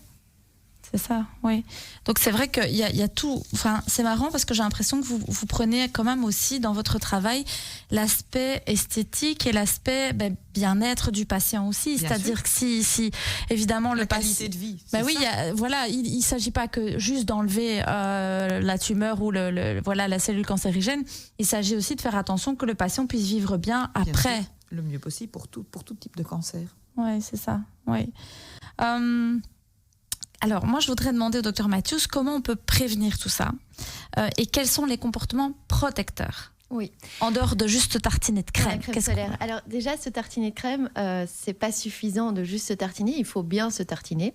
Et donc bien se tartiner, bon, ça veut dire au départ choisir la bonne crème, mais ça on en a parlé un peu plus tôt, donc qui couvre en même temps pour les UVB et les UVA, et en choisissant d'emblée la protection maximale. Et alors la quantité de crème qu'on doit mettre en une application, c'est 2 verres à liqueur, 2 verres à shot. Pour vous donner une idée de la quantité, oui. pour un adulte. Pour un un enfant, adulte. c'est 1. Ouais. Mais donc, imaginez faire ça à chaque fois. Votre tube de crème solaire, il part vite. Alors que je suis sûre que pour la majorité des gens qui nous écoutent, ils reviennent avec le tube de crème solaire à moitié entamé. Mais ce qu'il y a, c'est que ça coûte cher, un tube de crème, quand même. Quand vous regardez les bons tubes de crème, ça coûte quand même cher. Nous, on est 4, vous imaginez, si on a tartiné tout le monde. Vous l'utilisez la moitié de l'année. Bon, voilà, Ouais. c'est clair que c'est un investissement, mais comme tout acte positif pour la santé, malheureusement, faut ça a un coût. s'investir. Et c'est pas remboursé Non, par par les la soins de santé. non, C'est dommage vraiment. parce que c'est vraiment. Mais ça vous coûte quoi une par rapport prévention au reste du budget de vos vacances? C'est dérisoire. Oui, c'est vrai. Ouais, c'est vrai. C'est Et on vrai. oublie de relativiser. Faut les prix. l'inclure dans le budget vacances. Moi, je Voilà. pars toujours avec 2 gros Combien tubes de de fois crème. vous hein. faites une tournée de crème à la glace? Ouais, c'est vrai. Excusez-moi. On va faire sauter les tournées de crème à la glace Voilà. et on va prendre la crème On solaire peut à la la crème place. solaire. Je sais pas si les enfants vont être contents, mais Probablement pas. Non. Mais donc, il faut mettre une bonne quantité. Il faut vraiment en mettre beaucoup. Et puis quand on va dans l'eau, ça part, non? Alors, il faut commencer l'application 30 minutes avant l'exposition. Ah oui. Parce qu'en fait, comment est-ce que la crème fonctionne? Elle va être les filtres qu'il y a dans la crème qui sont soit des filtres chimiques, soit des filtres minéraux. Donc, les filtres chimiques, ils absorbent les UV, tandis que les filtres minéraux, ils les reflètent. Donc, souvent, c'est en fait combiné pour avoir une protection la plus efficace possible. Donc, ces crèmes solaires doivent être appliquées 1 demi-heure avant l'exposition parce qu'il faut le temps que les cellules absorbent les filtres et comme ça, quand vous allez au soleil, vous êtes sûr que vous êtes déjà protégé. Donc, mettre sa première couche de crème quand vous êtes depuis 20 minutes au soleil, c'est pas très efficace parce que vous avez déjà 20 minutes de dégâts. Et alors, c'est important aussi de répéter l'application toutes les 2 heures, donc parce que ça ne vous protège pas pour toute la journée. Si on va dans l'eau, on doit aussi remettre de la crème quand on sort de l'eau et sur une peau qui est sèche, pas sur une peau qui est mouillée. Alors, c'est vrai que, par exemple, pour les hommes poilus, c'est pas très agréable la crème très épaisse qui va faire vraiment une tartinade, mais il existe maintenant en pharmacie des formulations qui sont beaucoup plus légères, voire même des sprays qui sont faciles à appliquer. Alors, les sprays protègent un peu moins bien que la crème solaire plus épaisse, mais c'est quand même mieux que rien. Donc, essayez de convaincre les hommes poilus autour de vous de quand même en mettre. Ouais, de mettre du spray Oui. en spray. Moi j'ai les deux, j'ai le tube tube bien gras et le spray voilà. Mais ça va, on n'est pas trop poilus dans la Alors les famille. waterproof. Ah, il y a des waterproof, ça marche Alors, ou pas? Ça marche partiellement. Pour moi, c'est pas suffisant de se dire j'en mets juste avant et c'est bon. Je crois qu'il faut quand même en remettre après. Donc quand on sort de l'eau, il faut. Mais vous imaginez un enfant qui fait 4 allers-retours. Mais non, bon, ça surtout c'est si- vraiment compliqué. Mais si vous lui avez mis sa crème solaire 30 minutes avant, que vous répétez toutes les 2 heures d'office, c'est déjà très très bien. Ouais. Si vous avez le courage, faites-le quand il sort de l'eau. Mais c'est sûr que ça c'est la version idéale. Après, Ouais. dans la vie réelle, c'est On difficile essaye. de courir après Ouais. ces petits enfants. Dans Et tous puis les après, sens. vous avez tout le sable qui vient coller sur la peau. C'est super il y a- chouette. il y a des- Moi, je il y a parle des du plus crèmes. petit, là. C'est catastrophique. Il y a quoi. les crèmes touchées secs, ça existe Ah ouais. aussi, qui peuvent vraiment limiter ce genre de problème. Et la meilleure crème, c'est celle qu'on met, c'est pas celle qui reste dans le tube. Donc voilà. Ouais, voilà. Ça, c'est sûr. Ouais, ça, on est Puis vous d'accord. l'essuyez et vous avez enlevé toute la crème solaire. Et alors, casquette, il y a aussi des Oui. vêtements, vous avez Donc, parlé tout à l'heure. Effectivement, la meilleure protection, ça reste quand même la protection vestimentaire. Alors, les vêtements foncés protègent mieux que les vêtements clairs et le tissage serré est très important. Donc, si vous mettez une chemise en lin qui est presque transparente, vous n'êtes pas protégé par cette chemise. Donc, il faut choisir des vêtements qui sont couvrants, qui sont foncés avec un tissage serré, mais qui laissent quand même respirer la peau pour éviter le coup de chaleur, évidemment.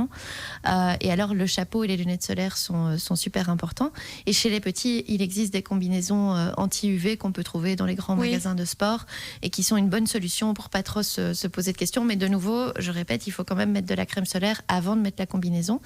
Et alors souvent on se pose des questions, par exemple si vous voulez vous maquiller, mettre une crème de jour ou des choses comme ça, il faut toujours attendre un délai.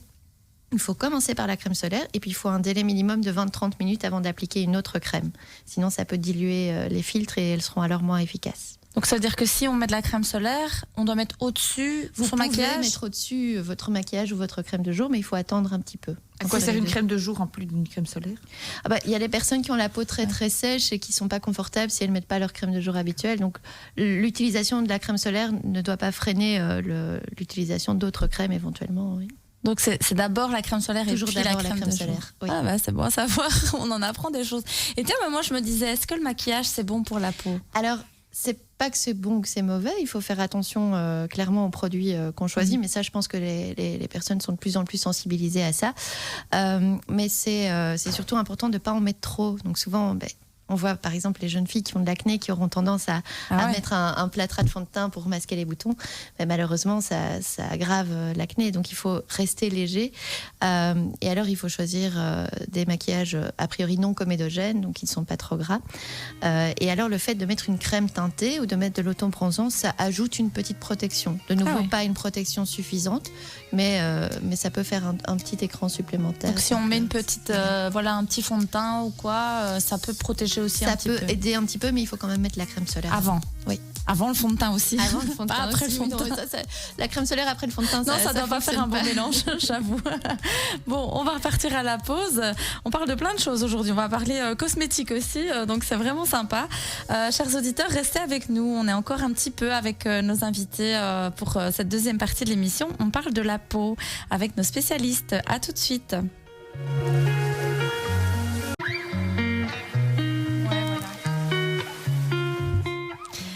Nous sommes de retour. Alors en off, on parlait plein de choses aussi dont on n'a pas parlé. C'est que apparemment, donc ici mes collègues me disaient qu'il y a certains médicaments qui sont photosynthétiques. Ça veut dire quoi? Photosensibilisants. Vous pouvez nous expliquer, docteur Maricha, ça veut dire quoi? Oui, il y a certains médicaments dont on oublie qu'ils ont des effets secondaires. Pour tous les médicaments ont potentiellement des effets secondaires.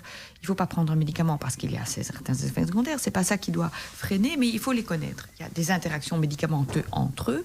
Mais quand on voit, il y a beaucoup de personnes qui prennent une liste impressionnante de médicaments, dont certains d'entre eux peuvent avoir comme effet secondaire de rendre les rayons du soleil plus toxiques. Et ça veut dire que la peau va brûler beaucoup plus vite, même si on met une crème 50. Et donc, c'est quand même très important d'en tenir compte. Et effectivement, je me rappelle d'un collègue qui prenait un médicament, qui avait oublié qu'il prenait ce médicament. On avait déjeuné au soleil, simplement en terrasse. Il était rouge, écrevisse. Et donc, effectivement, il avait oublié il venait de commencer ce médicament. C'était un anti-arythmique et il était devenu une écrevisse et ça a duré tout un temps. Et donc, c'est vrai, c'est quelque chose qu'au quotidien, on oublie de mentionner parce qu'on mentionne d'autres choses tellement plus importantes, ou bien il y a tellement de choses dont il faut, et que le patient n'a pas toujours retenu, mais il y a énormément de médicaments qui sont photosensibilisants. Et je crois que le docteur Matthews a déjà été confronté aussi à ce genre d'expérience avec ses patients. Tout à fait, oui. Donc ce sont des patients qu'on voit souvent en urgence à la période estivale parce qu'ils font des réactions phototoxiques sur les médicaments qu'ils prennent, parce qu'ils n'étaient pas au courant que ces médicaments pouvaient amplifier les effets néfastes des UV. Après, il y a aussi des éléments dans la nature qui peuvent provoquer ce genre de réaction, mais alors de façon plus localisée. Donc comme certains fruits comme le citron vert et des végétaux comme la berce du Caucase ou alors le lierre. Donc parfois simplement jardiner dans son jardin, le fait d'avoir un petit peu de sève qui coule sur les mains et puis d'exposer ses mains au soleil fatalement peut donner des brûlures locales. Donc il faut toujours bien penser à se laver les mains quand on touche des végétaux et qu'on est en vacances. Très important. Parce qu'il y a quand même des risques. Oui, et je sais qu'il y a beaucoup de gens qui se tartinent avec de l'huile d'olive aussi pour bien bronzer. Alors ça, si on veut devenir un poulet rôti, c'est une super idée. L'huile d'olive et le citron, ça, c'est souvent ça. Ça n'apporte aucune protection, ça va juste faire brûler la peau un peu plus rapidement. Donc c'est pour moi. Et pour les gens qui sont déjà bronzés, et eux, ça leur pose pas de problème parce qu'ils veulent bronzer encore plus. Est-ce qu'il y a un danger pour eux ou il faut quand même qu'ils mettent une protection? Mais comme on l'a dit un peu plus tôt dans l'émission, un bronzage, c'est une marque d'agression des les cellules par les UV, donc bronzer un peu plus, c'est toujours causer plus de dégâts à ces cellules. Et donc, pour les personnes qui ont une peau déjà bien pigmentée, donc à partir du phototype 4, il faut quand même mettre une crème solaire, mais on peut peut-être descendre un peu l'indice de protection. Donc, du phototype 1 à 3, ça doit être une photoprotection maximale, donc SPF 50 et plus. Mais par contre, quand on monte dans les phototypes, on peut diminuer un peu l'indice de protection. Mais malgré tout, pour ce qui est des dégâts, donc les rides, ça arrive même chez les personnes qui ont la peau beaucoup plus foncée. Donc si ce n'était déjà que pour ça, ça vaut quand même la peine de mettre une crème solaire. Pour éviter d'avoir des rides, c'est bien de mettre de la crème solaire. Oui, vous avez entendu, chers auditeurs, on a aussi des conseils esthétiques. Donc voilà. Moi, je voulais savoir aussi, Dr Maréchal, quelles sont les conséquences à moyen et long terme d'avoir contracté un cancer. Donc, quelles conséquences ça va avoir sur la vie du sujet? Est-ce qu'il va tout le temps être surveillé? Est-ce qu'il va devoir prendre des traitements? Comment ça va se passer une fois que voilà, il y a eu un cancer qui a été détecté, on l'a soigné, mais quelles sont les conséquences par après? Alors, de nouveau, tout dépend du type de cancer. On avait dit essentiellement qu'il y avait les 3 principaux. Oui. Le basocellulaire qui était le plus fréquent. Mais je pense que la première chose, c'est d'être fidèle à son dermatologue. Donc, et ça dépend donc du type de cancer d'une part, et d'autre part de son stade. Alors, le type de cancer, le basocellulaire, forcément, il y en a eu un, il y en a d'autres qui vont suivre parce que le patient a un tel âge, il a eu une exposition solaire de autant d'heures, et donc il y a d'autres endroits où ça va apparaître. Et incidemment, moi, quand je suis des patients pour autre chose, il m'arrive de dire, tiens, là, il y a un nouveau baso, hop, rendez-vous chez le dermato. Si les patients ne le font pas, je prends moi-même mon téléphone et je le fixe moi-même pour être sûr au moins que le patient y aille. Il arrive que des patients ne prennent pas rendez-vous, ils négligent ça aussi? C'est quotidien. C'est vrai. Donc, moi, quand je commence à connaître un peu mes patients, je vois qu'ils sont un peu âgés, qu'ils ont une faculté à l'oubli. C'est peut-être gentil, c'est peut-être bien, mais le temps passe plus vite qu'ils ne pensent. Et moi, je n'aime pas non plus de voir des cancers qui évoluent. Et donc, quand je trouve que les choses sont suffisamment... si on a déjà fait l'un ou l'autre, je sais bien que ça va être ça. Et c'est le dermatologue qui doit agir. Et au plus vite il agit, au mieux c'est. Au moins, ce sera mutilant. Et donc, je l'envoie chez le dermato. Et je lui fixe moi-même le rendez-vous. Comme ça, je suis sûre qu'il sera vu. Ouais. Donc, ça, c'est quelque chose d'important. C'est le suivi. Le suivi après. Le suivi. Donc, la chose essentielle, c'est vraiment... d'exclure que le premier cancer ne récidive, ça c'est une chose. Mais la deuxième chose, c'est éviter qu'un autre cancer de la peau n'apparaisse, puisque les facteurs sont un peu communs. Et puis, si la personne en a fait déjà un premier, c'est que son système de défense est imparfait et peut encore une fois faillir. Et on peut l'aider à mieux gérer ce système de défense? Est-ce qu'il y a des traitements pour ça? Ça, c'est un petit peu compliqué. On a parlé des antioxydants, mais vous n'allez pas, une fois que les gens ont un certain âge, c'est tellement compliqué de changer leur mode de vie. Oui. Ils sont addicts au soleil, peut-être. C'est difficile de faire autrement. Certains commencent un peu à se dire, oui, le soleil n'est pas trop bon pour moi, ou j'aime plus trop le soleil, qui se disent avec la sagesse de l'âge, parfois. Mais c'est trop tard. Ouais. Mais les dégâts sont déjà en partie faits, et donc les lésions qui sont en cours de développement continuent leur petit bonhomme de chemin. Et donc ça vaut toujours la peine d'être examiné avec le dermatoscope du dermatologue. Et donc, je crois qu'être fidèle au dermatologue est quelque chose de fondamental. Maintenant, comme les délais d'attente sont longs et que les patients n'ont pas toujours la patience d'attente, ils se disent c'est dans 2-3 mois, je prendrai rendez-vous quand j'aurai mon agenda qui sera un peu plus au clair. Et puis en attendant, ils doivent de nouveau attendre 3 mois, ils laissent passer le rendez-vous. Donc, c'est pas facile de discipliner les patients, mais c'est tellement important. Mais c'est vrai qu'aujourd'hui, pour avoir accès à des dermatologues, des médecins et tout, c'est compliqué. Il faut s'organiser comme pour tout. Oui, mais il n'y a pas beaucoup de place, je veux dire. Il faut attendre 3 à 6 mois. Oui, c'est ça. Eh bien, dans d'autres pays, c'est bien pire. Oui, c'est vrai. Si vous attendez 6 mois pour un cardiologue en Angleterre. C'est vrai? C'est une spécialité plus urgente. Oui, c'est ça, c'est vrai, un cardiologue, c'est quand même vachement important. Oui, tout à fait. Et je me disais, tiens, on n'a pas beaucoup parlé de ça parce qu'on a parlé du soleil, mais est-ce que l'alimentation, parce que j'avais des collègues qui disaient aussi que la manière dont on s'alimente, ça impacte aussi beaucoup la peau et ça impacte aussi la protection qu'on peut avoir vis-à-vis de l'environnement. Vous êtes d'accord avec ça?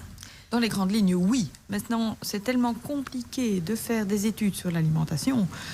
L'alimentation, c'est un élément parmi d'autres et c'est très difficile d'en tenir compte parce qu'au cours de votre existence, vous n'avez pas toujours la même alimentation.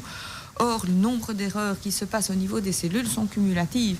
Alors, c'est sûr qu'avoir une alimentation saine, ça vous aide pour tout ce que vous faites dans la vie. Ça vous aide à vous mieux vous sentir, d'abord. On a parlé déjà du bien-être. Oui, c'est vrai que c'est bon pour la santé psychique. Ça revient pour avoir une santé, une bonne hygiène de vie. Ça vous aide pour tout ce qui se passe, pour vous sentir bien dans votre peau, pour éviter une kyrielle de maladies, en passant par le diabète, les cardiovasculaires, les cancers, l'Alzheimer, tout ce que vous voulez.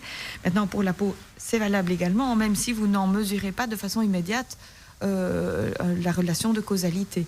Mais c'est sûr que avoir une alimentation saine et un mode de vie plus sain, c'est certainement bénéfique. Mais vous n'allez pas pouvoir le mesurer de façon rapide. Le plus important ici, c'est déjà la prévention secondaire. Visiter régulièrement le dermatologue pour éviter... c'est à partir de quel âge qu'on doit aller voir le dermatologue pour faire de la prévention ? Alors, ça dépend de nouveau des facteurs de risque qui est propre à chacun. Donc, je pense que l'idéal, c'est au tournant de l'adolescence, quand on commence à devenir adulte, d'aller au moins une fois. Maintenant, un peu plus tôt chez les patients dont il y a des antécédents, pour lesquels il y a des antécédents de cancer dans la famille. Et puis après, en fonction de ce que le dermatologue aura vu, on préconisera un rythme de suivi qui sera différent pour chacun. Donc, je pense que le faire au moins une fois, à n'importe quel âge, finalement, c'est toujours une bonne idée. On m'avait dit, par exemple, si on a beaucoup de points de beauté comme ça, ou des points de beauté qui ressortent un petit peu, il faut quand même si on est petit, même si on n'est pas encore pubère, c'est bien d'aller voir le dermatologue. Oui, c'est bien d'y aller une fois. Maintenant, comme on le disait plus tôt, chez les enfants de moins de 12 ans, c'est rarissime d'avoir un problème. Donc, a priori, il ne faut pas venir chez le dermatologue tous les ans avant 12 ans. Mais après, en fonction des antécédents familiaux, c'est bien de commencer plus tôt. Dire s'il y a des antécédents de cancer de la peau ou de mélanome, etc. Là, c'est toujours bien de quand même... D'aller plus tôt, certainement. Mais c'est ce qui est recommandé donc, dans le suivi, c'est aussi un contrôle. Donc, si une personne de votre entourage, et en particulier si c'est au premier degré, donc si c'est votre enfant ou votre parent direct, a eu un mélanome, alors c'est nécessaire pour toute la famille de faire un check-up une fois par an. Donc ça fait partie des recommandations et ça, quel que soit le stade du mélanome au moment où on le découvre. Donc même si c'est quelque chose de superficiel. Oui, parfois les familles, elles ne le font pas. Non, mais ça fait partie du message que la personne reçoit. Encore faut-il qu'elle le transmette à son entourage. C'est pas toujours la première chose auquel le patient pense quand il vient d'être diagnostiqué avec son mélanome. Mais alors, c'est très important. Avant ça, oui, le regard de la maman. Je dirais, comme on parlait, à partir de quel âge il faut aller chez le dermatologue, mais je dirais, déjà, le premier regard, c'est la maman qui tartine ses enfants et qui voit, tiens, il y a des taches que je ne connaissais pas. Donc, je crois que la première chose, c'est ça. Et à partir du moment où, à l'adolescence, effectivement, la maman regarde peut-être un peu moins et tartine un petit peu moins ses enfants, elle peut continuer à tartiner son mari, éventuellement. Et donc, avoir un regard extérieur, parce que le dos, on n'y voit pas. Comme on a dit tout à l'heure, c'est important. Et donc, la moindre lésion suspecte ou potentiellement suspecte, d'aller voir un dermatologue. Et moi, c'est vrai que, vous savez, moi j'ai un petit roux et je me suis dit, les roux, ils ont des taches de rousseur, ils ont des petites taches sur le corps et je me suis jamais posé la question. C'est en allant en vacances avec une copine médecin qui m'a dit, mais ton fils, il a des petites taches un peu café au lait comme ça, il faudrait quand même aller voir un dermatologue. Je dis, il est roux. Je dis, c'est normal, un roux, ça a des taches. Donc, le truc vraiment cliché, mais on se rend pas toujours compte, en fait, qu'il faut quand même faire attention à la peau. Faire attention. Et alors, pas seulement la peau, il faut aussi penser à examiner le cuir chevelu, parce que le cuir chevelu, c'est la prolongation de la peau, donc on peut aussi avoir des grains de beauté dans les cheveux. Et ça, c'est comme le dos, on a du mal à le voir soi-même. Mon fils, il en a donc, plein. ça vaut la peine de jeter un œil une fois quand les cheveux sont mouillés, comme ça, c'est plus facile, pour regarder s'il n'y a pas d'adhésion à cet endroit-là aussi. Oui, c'est vrai. Mais bon, après, c'est le cliché de c'est un roux. Donc voilà, et alors on se dit pas grave. Et c'est vrai que moi, je me dis, si j'avais pas été à la piscine avec ma copine, finalement, je l'aurais jamais su qu'il fallait être suivi par un dermato. Et c'est dingue, on minimise énormément. On se rend pas compte de l'importance de la peau. Je trouve que c'est une médecine dont on ne parle pas assez. Et c'est vrai que c'est souvent dans les salles d'attente à l'hôpital, à la limite, qu'on va voir attention, mélanome, on voit des exemples de taches, etc. dans les salles d'attente. Moi, c'est seulement là que je vois, c'est que quand je vais à l'hôpital que je vois des explications sur ces lésions-là et sur ce... Sinon, j'ai l'impression qu'on finance pas vraiment pour parler justement de ces cancers-là de la peau. On en parle de plus en plus parce que l'incidence augmente, donc le nombre de cancers augmente puisqu'on paye les attitudes précédentes. Là maintenant, les cas qu'on voit maintenant sont des mélanomes qui sont en formation depuis 20-30 ans quand on avait une attitude par rapport au soleil qui était différente. Heureusement, c'est en train de changer.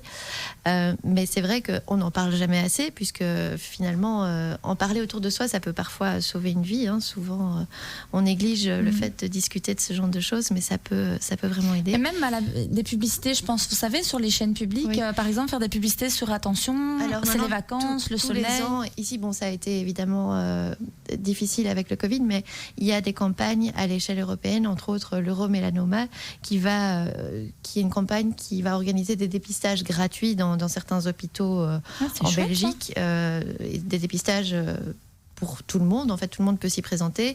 Et donc, ça a permis de dépister quelques cas, mais surtout de sensibiliser les gens à la nécessité de ce dépistage. Donc, il y a quand même des choses qui sont faites. Maintenant, c'est vrai que on doit en faire la pub pour que plus de gens soient au courant. Et ça, c'est où, c'est quand? Alors, il faut garder l'œil ouvert. Je pense qu'ils avaient fait des spots radio dans les grandes radios nationales. On en a déjà parlé aux nouvelles aussi. Mais évidemment, c'est ponctuel, donc on n'est pas toujours forcément au courant. Mais ça touche de plus en plus de gens. Et ici, j'ai pas comme tout a été perturbé avec le Covid, il n'y a pas eu de dépistage, mais ça va reprendre certainement. Oui. Donc c'est Euromélanoma, ça se trouve facilement sur Internet. Déjà, le nom, il est compliqué, vous savez, pour monsieur et madame tout le monde. Je trouve que c'est pas si accessible que ça. On peut faire un lien sur la page Facebook, comme ça les gens pourront Oui, ça pourrait être chouette. Et alors, je voulais vous demander, est-ce qu'il y a des outils, des petits livres ou des petits flyers qu'on peut trouver quelque part ou que les usagers pourraient trouver pour avoir plus d'informations sur ce sujet-là et sur la manière dont on doit prendre soin de soi? Il y a la Fondation pour le cancer qui s'occupe également de... Elle parle de tout ce qui est lié à la peau. Il y a moyen d'avoir un tas d'informations sur leur site. Mm-hmm. Il est très bien fait, il est didactique et il explique déjà énormément de choses. Mm-hmm. Et vous trouvez que c'est accessible aux usagers, à monsieur, madame, tout le monde? Il me semble. Donc la fondation... Le site de la Fondation pour le cancer. Pour le cancer. On peut aussi faire un lien. Oui, ça, on essaiera de faire un lien tout à l'heure. Moi, est-ce que ça arrive parfois que vous sensibilisiez, vous preniez du temps dans vos consultations pour parler que de ça, du soleil, etc. Et tout à l'heure aussi, vous avez parlé brièvement du capital solaire, mais ça, c'est quoi? C'est quelque chose qu'on a à l'intérieur de nous depuis la naissance, ou comment ça fonctionne? Donc, comme le docteur Marichal l'a dit un peu plus tôt, nos cellules ont la capacité de réparer les dégâts qui sont infligés à l'ADN, donc à l'information génétique qui est contenue dans le noyau de la cellule. Et cette capacité à réparer la cellule dépend en fait du nombre de dégâts accumulés. À un certain moment, la capacité de réparation est dépassée par les dégâts engendrés par les agents mutagènes, donc entre autres les UV, mais il y en a d'autres, comme le tabac, c'est également mutagène, pour n'en citer qu'un. Le tabac, c'est mutagène, ça veut dire quoi? Donc ça veut dire que le tabac, donc c'est aussi contient des substances qui sont carcinogéniques, donc qui vont donner lieu à des dégâts dans l'ADN des cellules et qui, à un certain moment, ne peuvent plus être réparés, donnant naissance à d'autres cancers. Mais ici, dans le cas de la peau, donc on parle principalement des UV. Et en fait, notre capital soleil, c'est vraiment ce point jusqu'auquel on peut aller sans que les cellules commencent à se multiplier de façon anarchique, ce qui est en fait le cancer. Et une fois qu'on dépasse ce capital soleil, les cellules n'arrivent plus à se réparer. Et ça, on peut le voir sur la peau d'une personne parce qu'on a, chez les personnes un peu plus âgées, de phototypes clairs, donc des phototypes bas, ce qu'on appelle l'héliodermie, qui est vraiment l'aspect de la peau vieillie par le soleil. Et l'héliodermie, c'est une peau qui ne pourra plus jamais bronzer de manière uniforme. C'est un mélange d'une peau qui est beaucoup moins élastique, épaissie, avec des taches blanches, avec des taches brunes. Et donc ça, on voit que c'est une peau qui n'arrivera plus à se défendre parce que les mélanocytes ont été tellement sollicités pour produire de la mélanine pour se protéger contre les agressions qu'à un moment, ils n'y arrivent plus. Et en fait, ce capital soleil, on parle de capital. Pourquoi? Parce que c'est quelque chose qu'on épuise au fur et à mesure et qu'on ne sait pas re-remplir la jauge. Ça, c'est pas possible. On ne sait pas revenir en arrière. Donc, c'est important de le préserver et c'est pour ça qu'on parle de prévention primaire chez les personnes jeunes qui n'ont pas encore eu de cancer. Il faut vraiment se protéger dans les premières années de la vie, dans les plus tardives aussi, évidemment. Mais c'est vraiment important de penser en termes de capital. Vraiment. Et vous dites ça touche jusque dans l'ADN? Oui. C'est-à-dire que si on use excessivement des UV, etc., et qu'on ne se protège pas bien, il peut y avoir une modification de l'ADN? Tout à fait. Et donc, en fait, tout le monde connaît l'oxygène, mais dans notre corps, on a de l'oxygène. Quand elle est sous forme O2, donc c'est deux molécules d'oxygène ensemble, elle ne pose aucun danger. Mais par contre, quand elle est séparée, quand il se crée des radicaux libres, on appelle ça, donc quand l'oxygène est séparé en deux, elle peut aller se fixer sur l'ADN qui présente à certains endroits des points de fixation où c'est possible. Et en fait, ça va aller abîmer l'ADN à cet endroit-là. Et ces dégâts sont réparables jusqu'à un certain point parce qu'on a tout un mécanisme cellulaire qui est là pour ça. Mais parfois, ce mécanisme cellulaire est malheureusement dépassé. Et c'est là que ça peut causer beaucoup de problèmes. Mais ça, c'est plus le domaine du docteur Maréchal. Voilà, là on devient vraiment... Je reviens vers vous alors, docteur Maréchal. C'est quoi ces dégâts? Ce sont des dégâts, ce sont la manière dont l'ADN est abîmé d'une façon trop fondamentale et que la réparation n'est plus possible et qu'à ce moment-là, vous avez un développement anarchique des cellules qui se fait.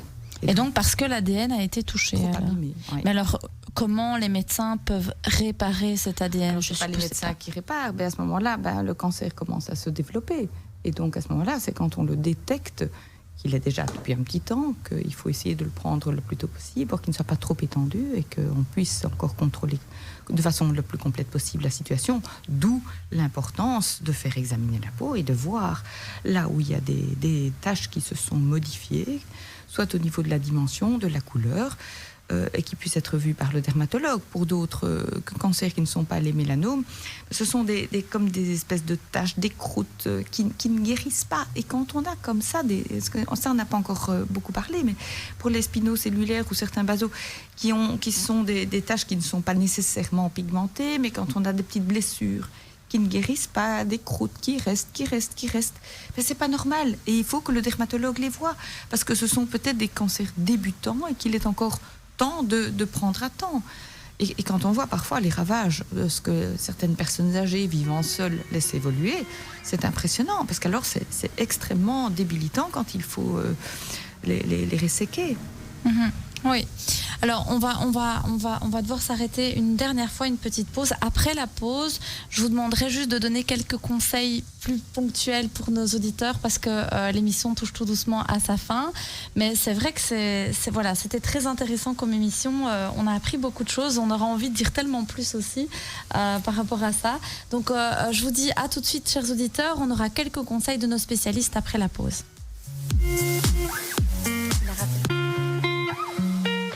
Voilà, chers auditeurs, aujourd'hui nous avons parlé de la peau avec nos spécialistes, le docteur Matthews qui est dermatologue et le docteur Maréchal qui est hémato-oncologue.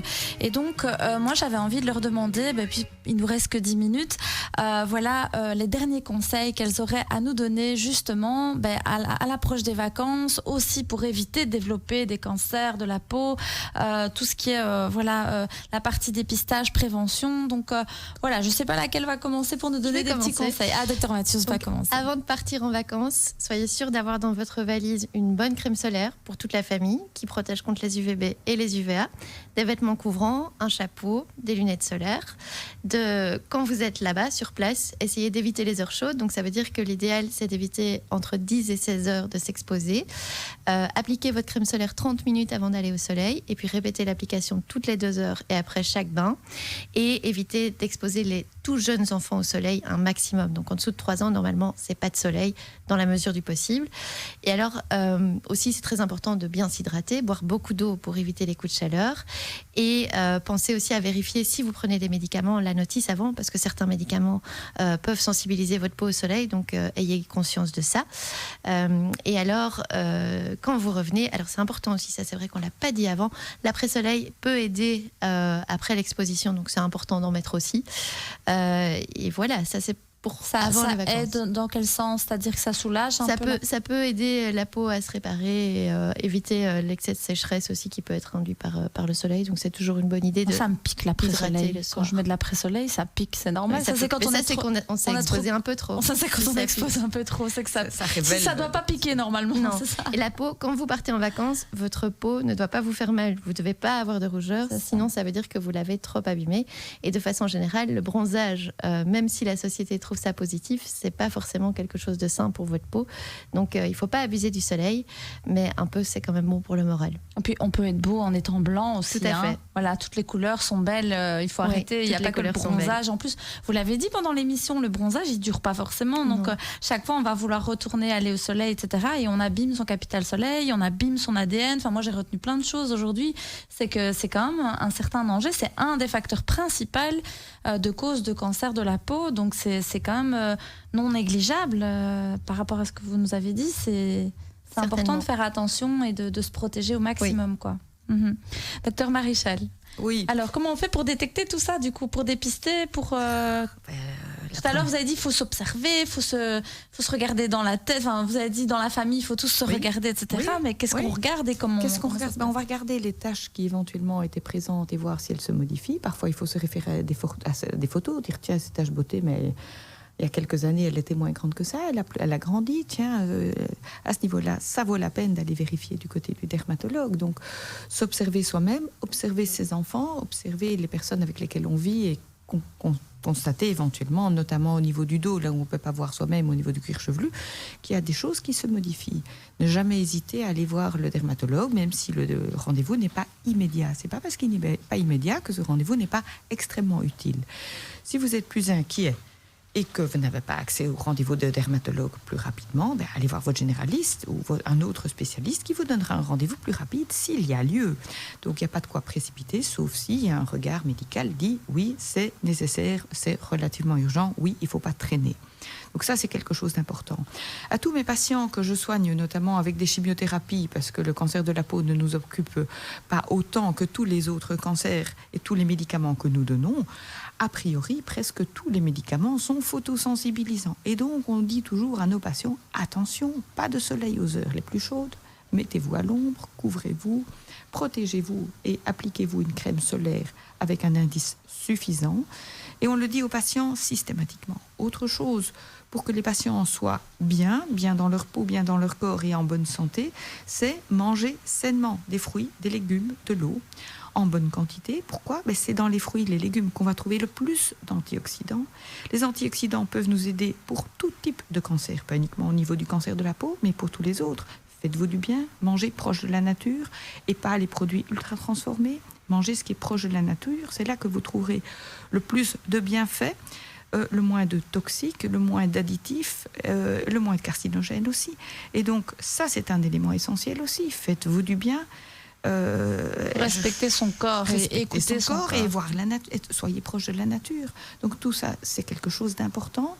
Qui est je dirais, ce sont des notions de base, presque de médecine générale, mais qu'il est important de répéter. Et si nous, spécialistes, nous le répétons aux patients, ça a peut-être un peu plus d'importance. Et que tout ça aussi, ça compte. Ça compte parce que ça va compter déjà pour leur bien-être et pour leur santé. Mais vous devez souvent parfois parler de ça aux patients. Mais quotidiennement. Le nombre de patients pour lesquels le mode de vie implique leur état de santé immédiat, et je dis toujours à mes patients que leur mode de vie et leur état de santé est dans plus de 50% de leur côté. Beaucoup de choses sont à faire de leur côté, je leur dis, et je les responsabilise parce que c'est vrai. Beaucoup de choses sont à portée de main. Et oui, tout à l'heure, vous parliez du tabac aussi. De toutes choses. Ouais. Il vaut beaucoup mieux, mais 1000 fois mieux, manger sainement les antioxydants pris naturellement dans l'alimentation. Et il ne sert à rien d'avaler une série de gélules qui ne fera quoi ? Ils n'ont jamais autant d'effets que les antioxydants que vous trouvez de façon naturelle dans les aliments. Vous dites que dans l'alimentation, on peut trouver de très très bonnes choses, mieux que dans certains médicaments. C'est pas dans les... Oui, bien sûr. Manger beaucoup de carottes avant de partir en vacances. Oui, des carottes, comme je disais tout à l'heure, les carottes. Au quotidien, ça vous vaut la peine pour tous les jours. Pas uniquement avant de partir en vacances, toute l'année. La cure de carottes, voilà, on va leur dire, chers auditeurs, faites-nous une bonne petite cure de carottes et ce sera bon pour... Croquer la vie, croquer la carotte. Croquer la carotte. Oui, c'est vrai. Mais écoutez, je vous remercie beaucoup pour cette émission. On va tout doucement s'arrêter, mais c'était une très belle émission, c'était très chouette. Je vous remercie d'avoir été parmi nous parce qu'on a appris plein de choses, même moi j'ai appris plein de choses. En plus j'en ai profité en off, je posais des questions et tout. Donc c'est chouette d'avoir des spécialistes comme ça avec nous. Peut-être qu'on se reverra au mois de septembre pour nos autres émissions. On en a parlé, ça pourrait être sympa. On parlait des MST tout à l'heure qui sont importantes aussi. On a parlé un peu de vaccination, on a parlé du cosmétique aussi au niveau dermatologique. Donc voilà, aujourd'hui c'était notre dernière émission, chers auditeurs. Donc je vous dis au revoir pour la saison. Au mois de septembre, vous me retrouverez dans une autre émission de Santé pour tous, mais aux heures de bureau, entre guillemets, plus raisonnable le soir quand vous rentrez du travail. Vous pourrez m'entendre dans votre voiture avec nos spécialistes. Donc, je vous dis à tous à très très bientôt. Et merci à tous les médecins, tous les spécialistes qui sont venus cette année. Merci aussi à notre régisseur qui fait signer moi. Donc, merci aussi à notre régisseur d'avoir été là cette année dans l'émission Santé pour tous.